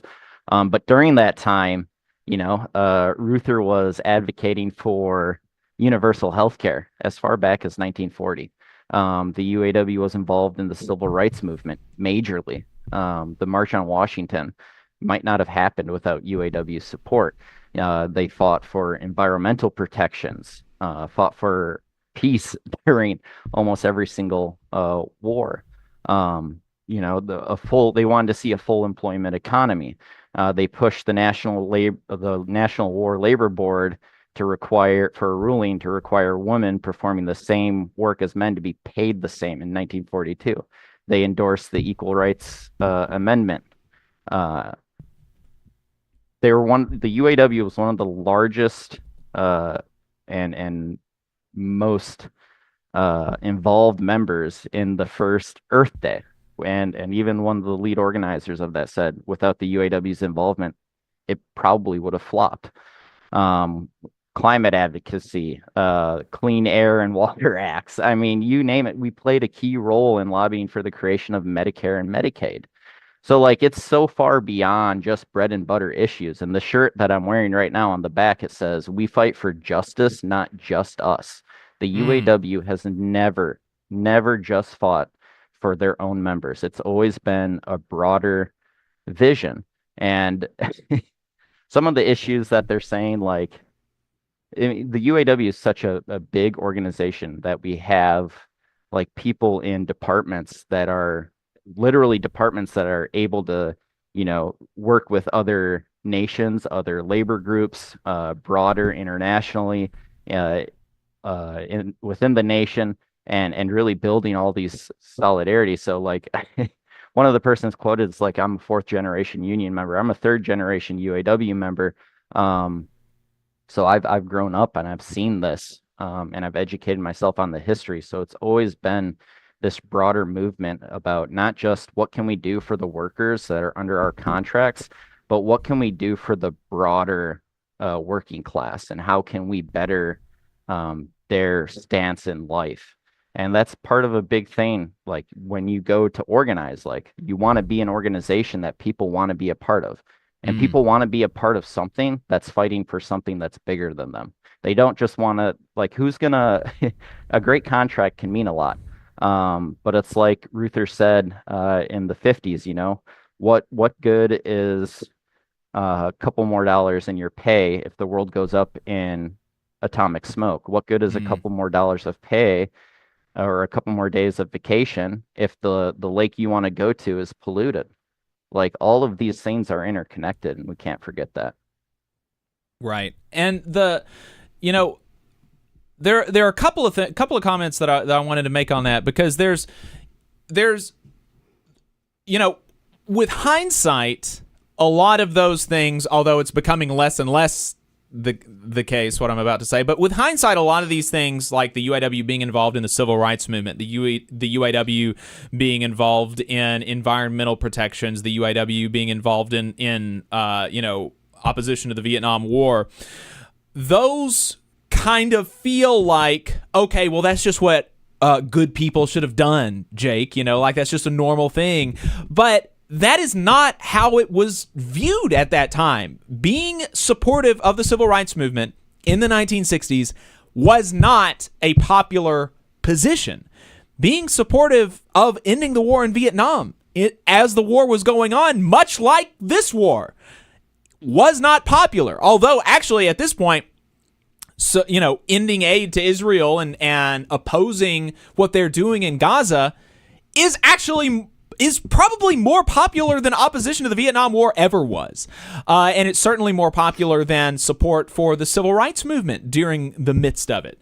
And so, and the UAW's position on Gaza is like one of the things that the article kind of keeps coming back to as like evidence of the UAW being different in some fundamental way. And it's just so funny because in multiple ways, it is like so in line with the heritage of the UAW. Being on the right side of an issue, even when it's unpopular, is very in line with the heritage of the UAW, and taking positions on international, geopolitical, and social issues is in line with the history and the heritage of the UAW as you've just laid out. And I guess, would you care to make the case for us about why a union should have positions on issues outside of the shop floor? Because, like, let's say, okay, let's say we're in conversation right now with some of the people who were being interviewed by this reporter, and maybe the people who are being interviewed, and they're saying, okay, well, fine, Jake and Nick, maybe you're right that I don't know my history, and actually the UAW was, super involved in other issues before, but I just don't think it should be. Okay, maybe now they're taking the position that, okay, I want to be out of line with the history of the UAW. Fine. I don't care if it's in line with the history of the UAW, even though the history of the UAW is kind of like what they're flying around. They're like, I don't care. I just don't want my union involved in politics. I want my union involved in bread and butter issues. One of the quotes that one of these people say is, let me see if I can find it really quick. It was something about, it was something about, I don't care about geopolitical issues. I just want to have a job. Here it is. Generally speaking, most manufacturing and auto workers, they really don't care about geopolitical social issues, Pillsbury told me. Most of them don't care about Gaza and Palestine. That's not on their radar. What's on their radar is keeping a roof over their head, food on their table, and providing food for their families. So why can and why should a union do both?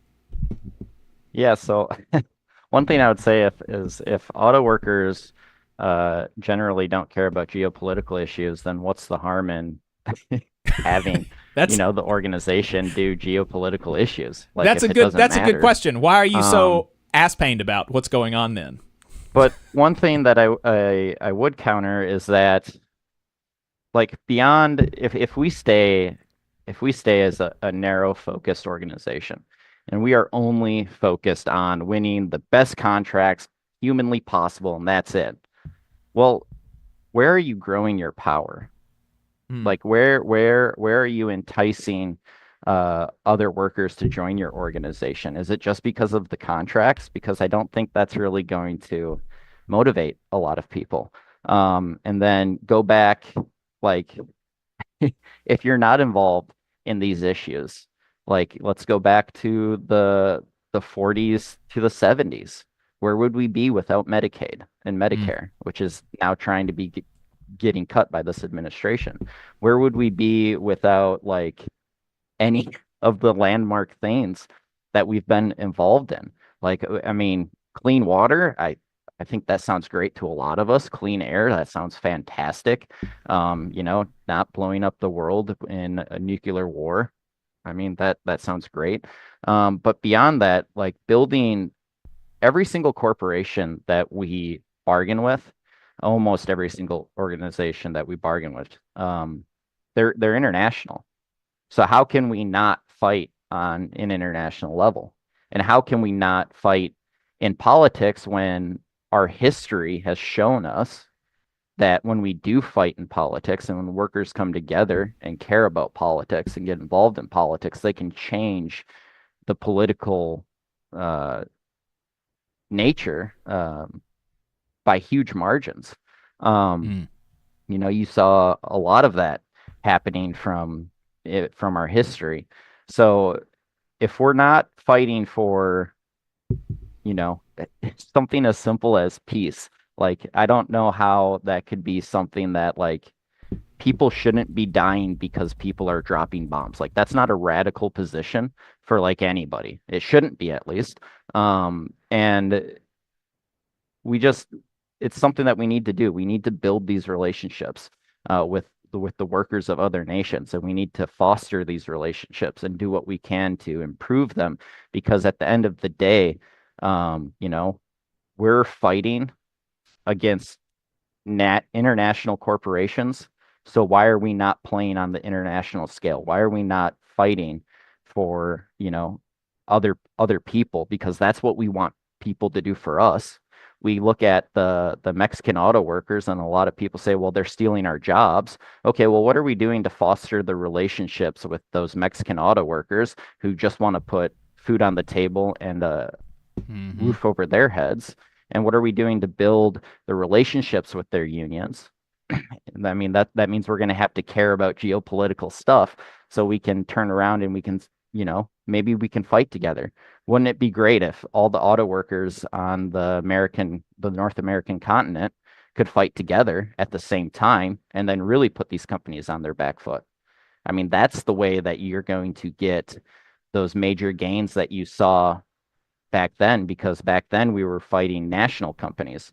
Now the entire game has changed.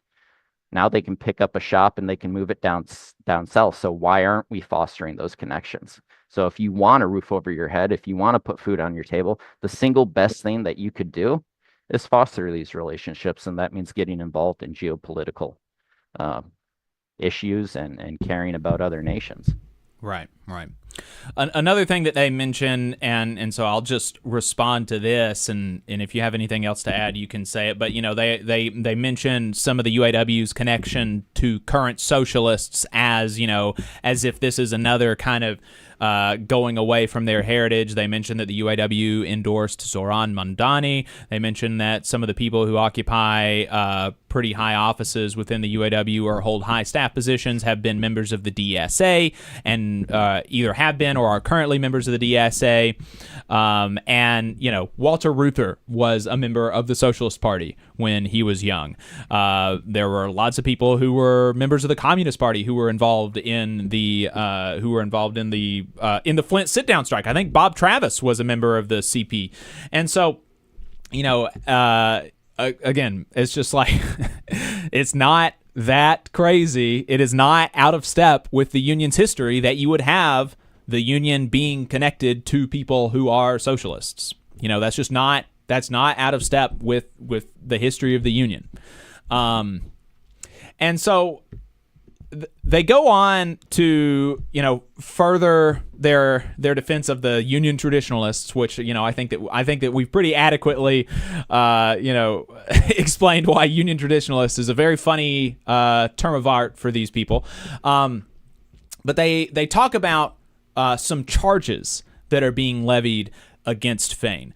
Can you explain the process for these charges that are being levied and why it might not exactly be indicative of a popular revolt against his administration?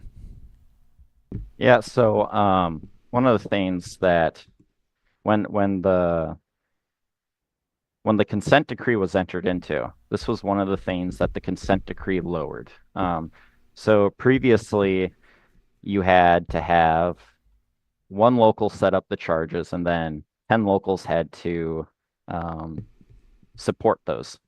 Now it's one local has to bring them, and I think 5 locals have to support them. So you bring this to your union meeting, and typically, almost always, you have to call a special meeting for this. Well, special meetings don't require quorums. So it could literally be anybody that shows up. In some of these cases, there's one local that has a membership of over 7,000 members. And at that local meeting, that local union meeting, 34 members voted with no discussion. So it becomes this thing of like something that we got to look at for reform, because you're exactly right. It's not this huge popular thing. A lot of locals are being brought these charges and they're just shooting them down. And this system, like, was set up for instances like, you know, what we saw with Gary Jones. And we would have had those charges and called for a special convention had COVID not hit during that time, because, you know, we were rolling on that. But one of the things that I kind of fear is that no matter who's in power, take Sean Fain out, put somebody else in. You know, as factions, as factions build up power, you know, I can see this being a tool to distract the leadership, or just to, you know, push an agenda, or make it seem like a leadership team is like scandalous, when in reality there's a hyper minority of people even at those locals that are voting on this. Like, it just doesn't seem fair to me that 5 locals, 6 locals, and you know, whoever attends those meetings, you know, it could be a low membership situation like that local that has over 7,000 members that passed it with no discussion, could override the will of the members that voted. And you know, there's, if all the locals pass it, there's like trial process, and it goes to, you know, the delegates. And I don't know how much you want me to get into it, but I think the question that we should really be thinking about is, you know, is this going to become a tool that factions use when somebody they don't like wins, to slow down our international leadership? Because that could be very detrimental to our organization. And I think it's something that delegates for the next convention need to look at as an area of reform if we can, and figure out a more fair way to do this. Because when we have one member, one vote, I don't think it's fair that 6 locals could override those votes, potentially, depending on what the outcome of the trial would be. It really is it seems to me, just something that does not make sense, especially when you have, I mean, elections are coming up in, you know, a matter of months at this point. And even what is being alleged, which, you know, there's a lot of reason to contest what's being alleged. It's not as if it's, you know, it's not what was going on before, right? And so the idea that you would, you know, and it just seems like factional kind of infighting, as you're kind of implying there. And so the idea that you would try to do this before an election rather than wait a few more months and just have a debate about it, you know, take the issues that you disagree with the administration about to the members and see if the members agree with you. And then if they do, they will vote for your candidate instead of Fain. And if they don't, then they'll vote for Fain, and he gets to, you know, be the president for another 4 years. It just doesn't make sense. And so there you go. You know, not exactly a popular revolt of the rank and file against Sean Fain. The real test of that is going to come next year during the elections. And so, you know, I don't know if is there anything else you know, related to that situation that you wanted to share with the audience before we move on to a couple of other things in the article? No, we can move on. It's just one thing to any UAW member that's listening is I would really take a step back, like regardless about how you feel about Fain, and really think about what's happening, especially with these charges. And is it okay to put charges against somebody for political differences? Because that's essentially what it really boils down to. And is that fair when you do have elections, like you said, coming up? And that's just one thing I'd like any UAW member to really think about, is how fair is it that 6 locals could override the votes of tens of thousands, hundreds of thousands. So yeah, in addition to the article's attempt to divide the UAW, they just make some kind of general anti-union talking points that you're going to see in any other right-wing article. And so one of the things that they do is they attempt to paint white-collar organizing as a desperate attempt by the UAW to stay alive, rather than white-collar workers organizing and choosing the UAW as their vehicle. And interestingly, on another one of Barry Weiss's platforms, she was interviewing Sean O'Brien, and she tried to get Sean O'Brien to basically go along with this sort of framing that, oh, white collar workers, they don't really deserve a union. It's stolen valor was a phrase that she used in her interview with Sean O'Brien, and even Sean O'Brien was like, I mean, look, these grad students, like, they have bosses too, and these adjunct professors at universities, and they're not getting paid very much. They're being paid like $20,000-$30,000 a year, and they're working long hours, and their bosses suck. And so, like, yeah, they do actually deserve a union, and some of them are organizing with the UAW, and some of them are organizing with the Teamsters, and some of them are organizing with the UE, and everybody deserves a union, was basically kind of Sean O'Brien's response to that. I mean, isn't that just the kind of the union traditionalist kind of way to look at it? No matter what color your collar is, if you have a boss, you need a union.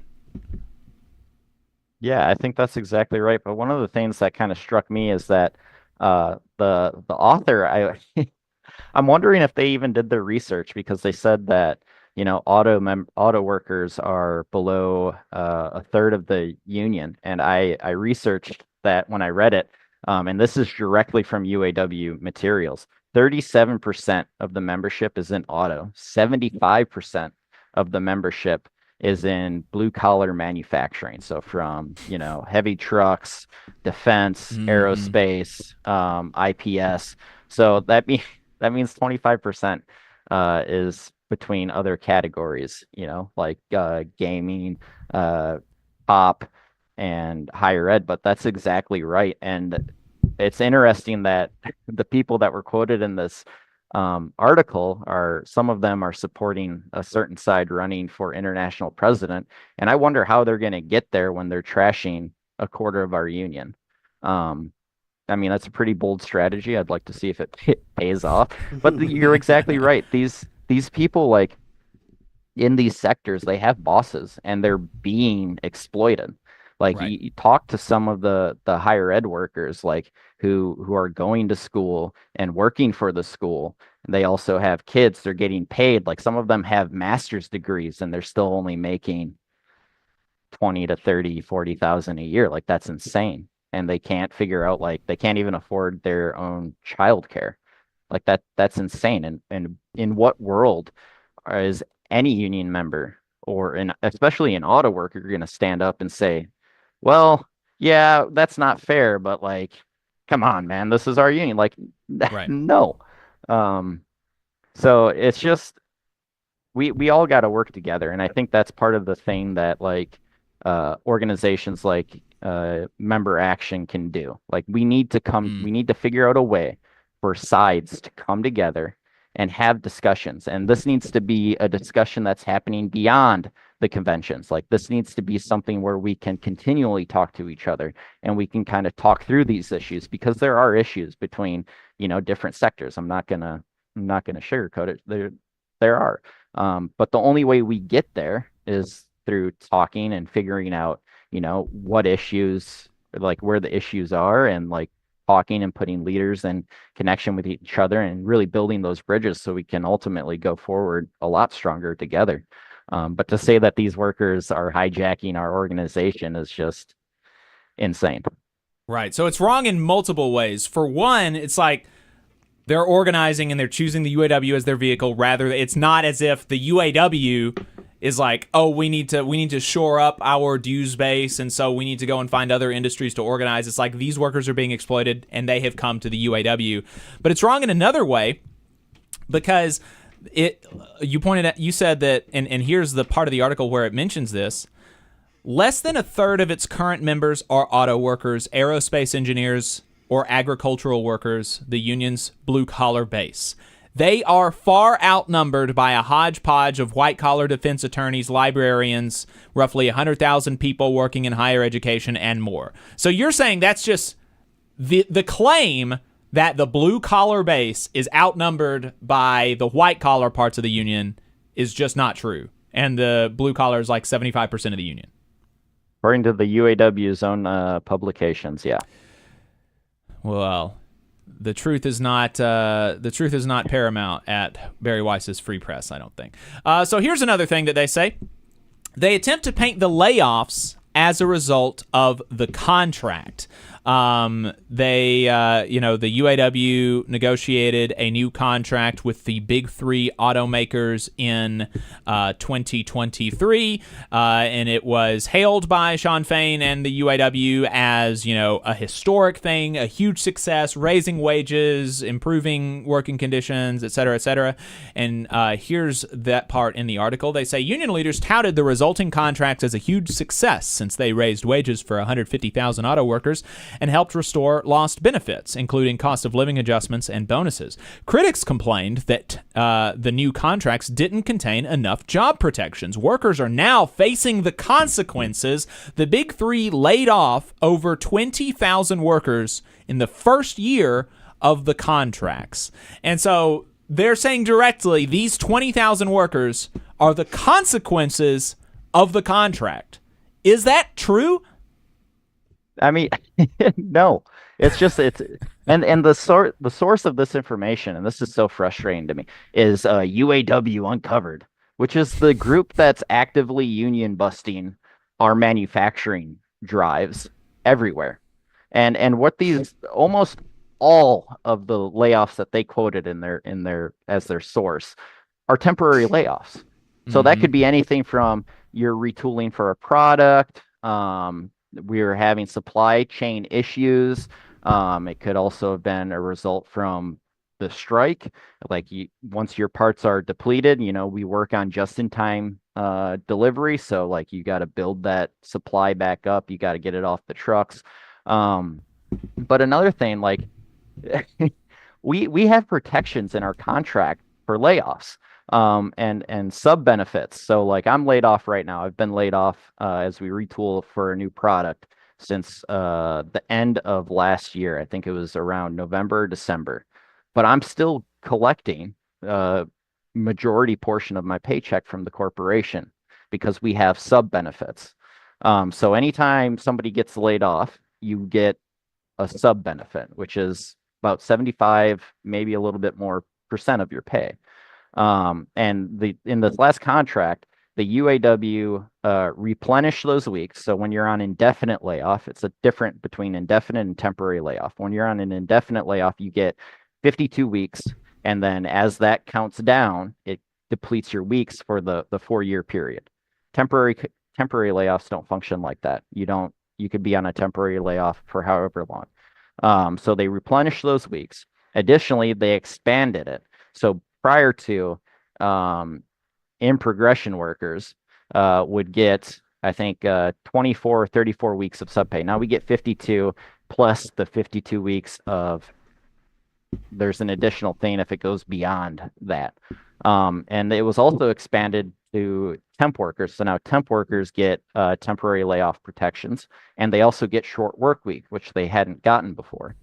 So it actually made it stronger for cases like this. But the entire bit, our industry is so cyclic that when it's up, it's feast or it's famine. And there's there's very rare times where it's right there in the middle where you're so everybody in the auto industry knows that you need to save up, whether you're union or not. You need to save up because eventually the high sales and all that excessive overtime might not be there. You might be in a time where you're laid off, or if you're introducing a new product and your plant's going to be down for, a year. But beyond that, we also get relocation assistance. So if that ever happens, and you're a hired permanent employee, you still have protections. The corporations have to pay you to move somewhere else if it gets to be that bad, which I hope It never does for anybody because I'm someone that had to come down from Wisconsin during '08 with my parents.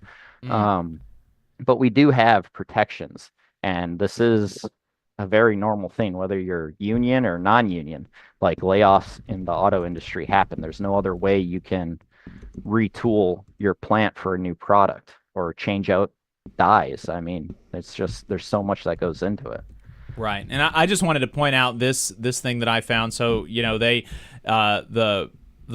the article says, the big three laid off over 20,000 workers in the first 3 years, in the first year of the contract. And so it takes you to this source, like you said, UAW Uncovered, a big opponent of the UAW's manufacturing drives, which ostensibly, these union traditionalists who are contributing to this UAW hit piece are like, oh, well, we would, you would think that they would want the UAW to increase its quote-unquote blue-collar base because those are the real union members, and we like the real union members, and yet here the article is quoting from this anti-union source, so that's interesting. One of the layoffs that they mentioned was a Ford plant in Clacamo, Missouri, had 4,500 temporary layoffs. And so, I looked at that and I was like, oh, wow, that's a lot of layoffs. I wonder what the story is there because it did say temporary layoffs. And so I Googled it. Took me like 5 seconds. And those 4,500 people were laid off for literally 1 week. 1 week of being laid off, and like you said, getting a significant portion of their salary while they were laid off for 1 week, and that's a quarter of that 20,000 number, right? I mean, that's a big number, 20,000. Literally a quarter of that is 4,000 people who were just laid off for 1 week. And they are being used to make this big argument about layoffs post contract, and so very, very frustrating. Not not an honest representation of what they're facing, what folks are facing in the factories, and it's just so gross. And so then the next thing is they imply that Fain is spending dues dollars on politics, on Kamala Harris's election campaign. So here's this quote from the article. But union traditionalists have grown uncomfortable with what they see as an increasing embrace of the ideals of the far left.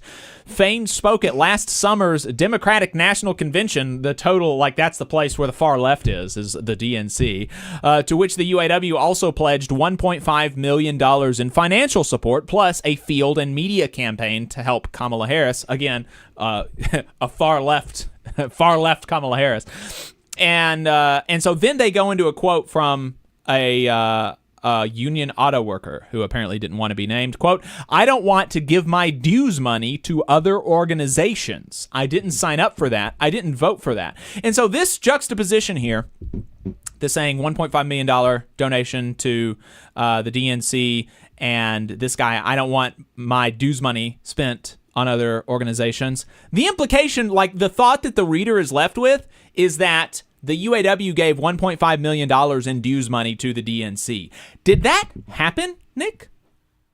No, that's very illegal. So it's illegal to use any dues dollars for politics. Any money that unions put into to politics has to come from a voluntary fund. So inside of the UAW, we have what's called the VCAP, voluntary. I don't know. It has different meanings depending on which one, but community action program. And that's our political arm of our organization. So any UAW member can select to donate X amount of dollars every month that goes into this fund solely for political issues. And that's where that money comes from. If you don't voluntarily sign up for that, none of your money is being spent there. So I mean, what they're alleging is very illegal, and obviously, the author, as we've already established, did not do any homework or have any consistency in their reporting. Yep, absolutely. And it's worth noting that the UAW said a super majority of their members voted for Harris, so it's not like doing that would be outside of where the membership is.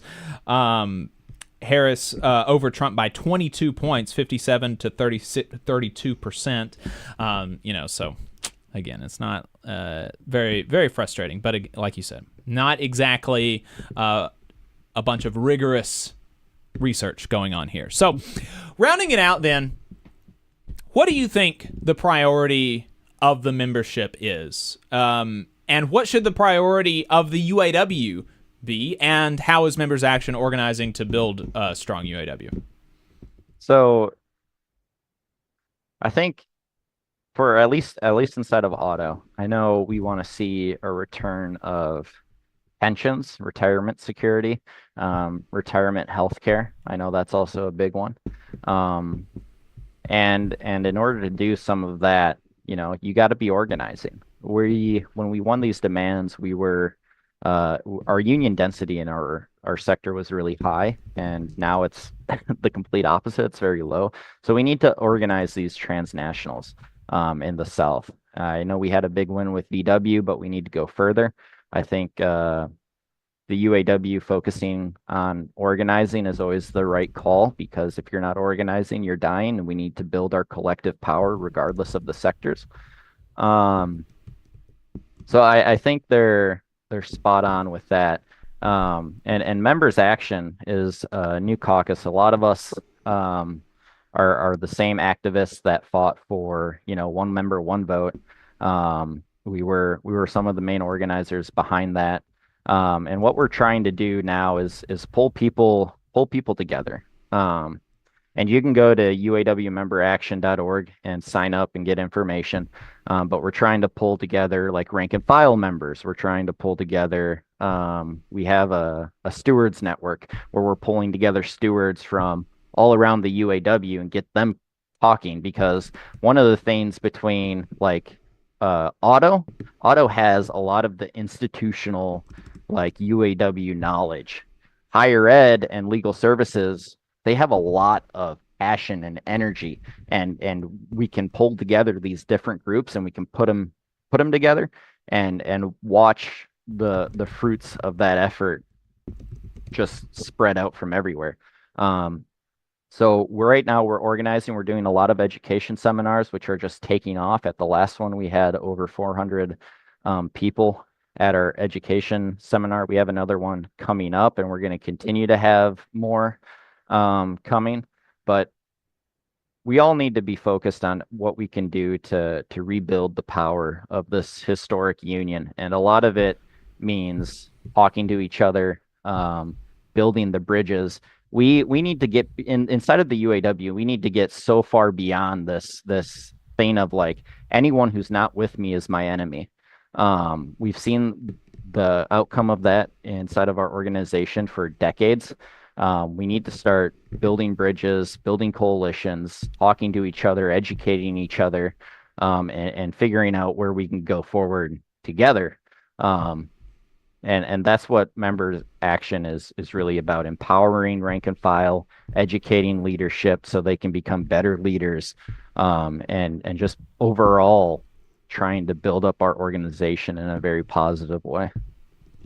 Nick Livick, UAW member of Local 31, and co-chair of the Interim Steering Committee for UAW Members Action. Thank you so much for your time today. I appreciate it. Yep. Thank you for having me. Appreciate it. That's going to be it for us today. Appreciate everybody tuning in. Yeah, I got a couple plugs before we let you go. Don't forget to go to labornotes.org/events. They do have some trainings going on that are relevant for folks. They have Secrets of a Successful Organizer. That is on September 8th. They have a North Carolina Troublemakers School, September 20th. That's really exciting. So all of our folks out there in the Carolinas, make sure you check that out. There's a Stewards Workshop online September 29th about assertive grievance handling. So that should be good. Save the date, June 12th, 2026, the Labor Notes 2026 conference in Chicago. Really excited about that. Glad to have a date. Looking forward to doing it. And a couple other quick reminders. We have the municipal elections across the state for a lot of you on Tuesday, August 26th. Polls will be open from 7 a.m. to 7 p.m. Don't forget to vote. You can go online to the League of Women Voters, Vote 411 to find out more info. United Women of Color have put out voting guides for Decatur and for Madison. And also on the evening of the 26th, Alabama Arise will be holding its last call town hall. The last town hall Arise will be holding before its annual membership meeting. So if you want to get in and discuss some state issues and some of your priorities that you would like Alabama Arise to work on in the year ahead, you can go to alarise.org. Again, that's Tuesday night on the 26th on Zoom. And the last reminder is that Labor Day is coming up really soon. And it's really important that we have folks participating. And wherever you're listening, there's going to be a Labor Day event close to you. Go to mobilize.us and you can find out what's happening in your neck of the woods. Here in Alabama, we have several events that are scheduled. We have the historic Shoals Labor Day Parade. Is it the oldest Labor Day parade in the South? Is that what it is, Jacob? I think so, yeah. Yeah, very historic. Over 100 years. Over 100 years, so that's in the Shoals area on Labor Day. Also, we will have the State Federation as well as a couple other labor councils are involved in the big Labor Day picnic at Tannehill State Park down in the Birmingham area. So we'll have that going on. And then there are events with community allies that have been organized in Mobile, Montgomery, and Huntsville. So I do know in Huntsville, they're still looking for volunteers. They're still looking for folks who want a table, folks who want to get involved. My understanding is it's going to be in the afternoon and evening, like 3 to 7, I believe. But don't quote me on that. But again, go to mobilize.us and put your zip code in there. Find out what's happening in your neck of the woods. Labor Day is a great time to, just connect with fellow workers, get to know people, get out in the community, be visible. Of course, as unionists, we know the real Labor Day is May 1st, International Workers' Day. And the U.S. government gave us this day in September to convince us to not think about our heritage and our legacy and our connection to the international workers' movement. But that said, if we're going to have a Labor Day in September, we need to make the best of it. So Monday, September 1st, make sure you're out somewhere and participating. Get the word out, invite your friends and coworkers, your neighbors, get folks out into the community, attend some kind of Labor Day event. It'll be a good opportunity for us to, show ourselves and to build relationships. It's a national day of action. There will be actions across the country on Labor Day. So again, mobilize.us. Go there, find out what's happening in your neck of the woods, and keep getting trained, keep going out into the community. And we really appreciate all the support for folks. Appreciate all the people chatting today on YouTube and Facebook. Don't forget to share our stuff throughout the week. If there was any interview you missed, we will clip it. So throughout the week on our channels, we have the standalone videos of particular segments and interviews that you can share with folks. That is really, really helpful because we do not have billionaires who are backing us. We are not like some media outlets that have like unlimited resources. We can't afford to put billboards up on the interstate or run paid Facebook advertisements. We spread through word of mouth, right? And we raise money every month to stay on the radio, to pay our folks a living wage and to get this product out here. And we really appreciate all the support. We can't do it without you. So keep giving your feedback. If there are things you want us to do on the show or things you don't want us to do on the show, people we should talk to, holler at us. TVLR.fm is the website. You can contact us through there. You can sign up for the newsletters, which we hope you will, because we're trying to put information out there. We're trying to educate and inspire folks so that we can rebuild the Southern labor movement, which is more urgent now than ever. So we really appreciate it. And hope everyone has a good rest of the weekend. Solidarity forever, y'all. All right. See you next week.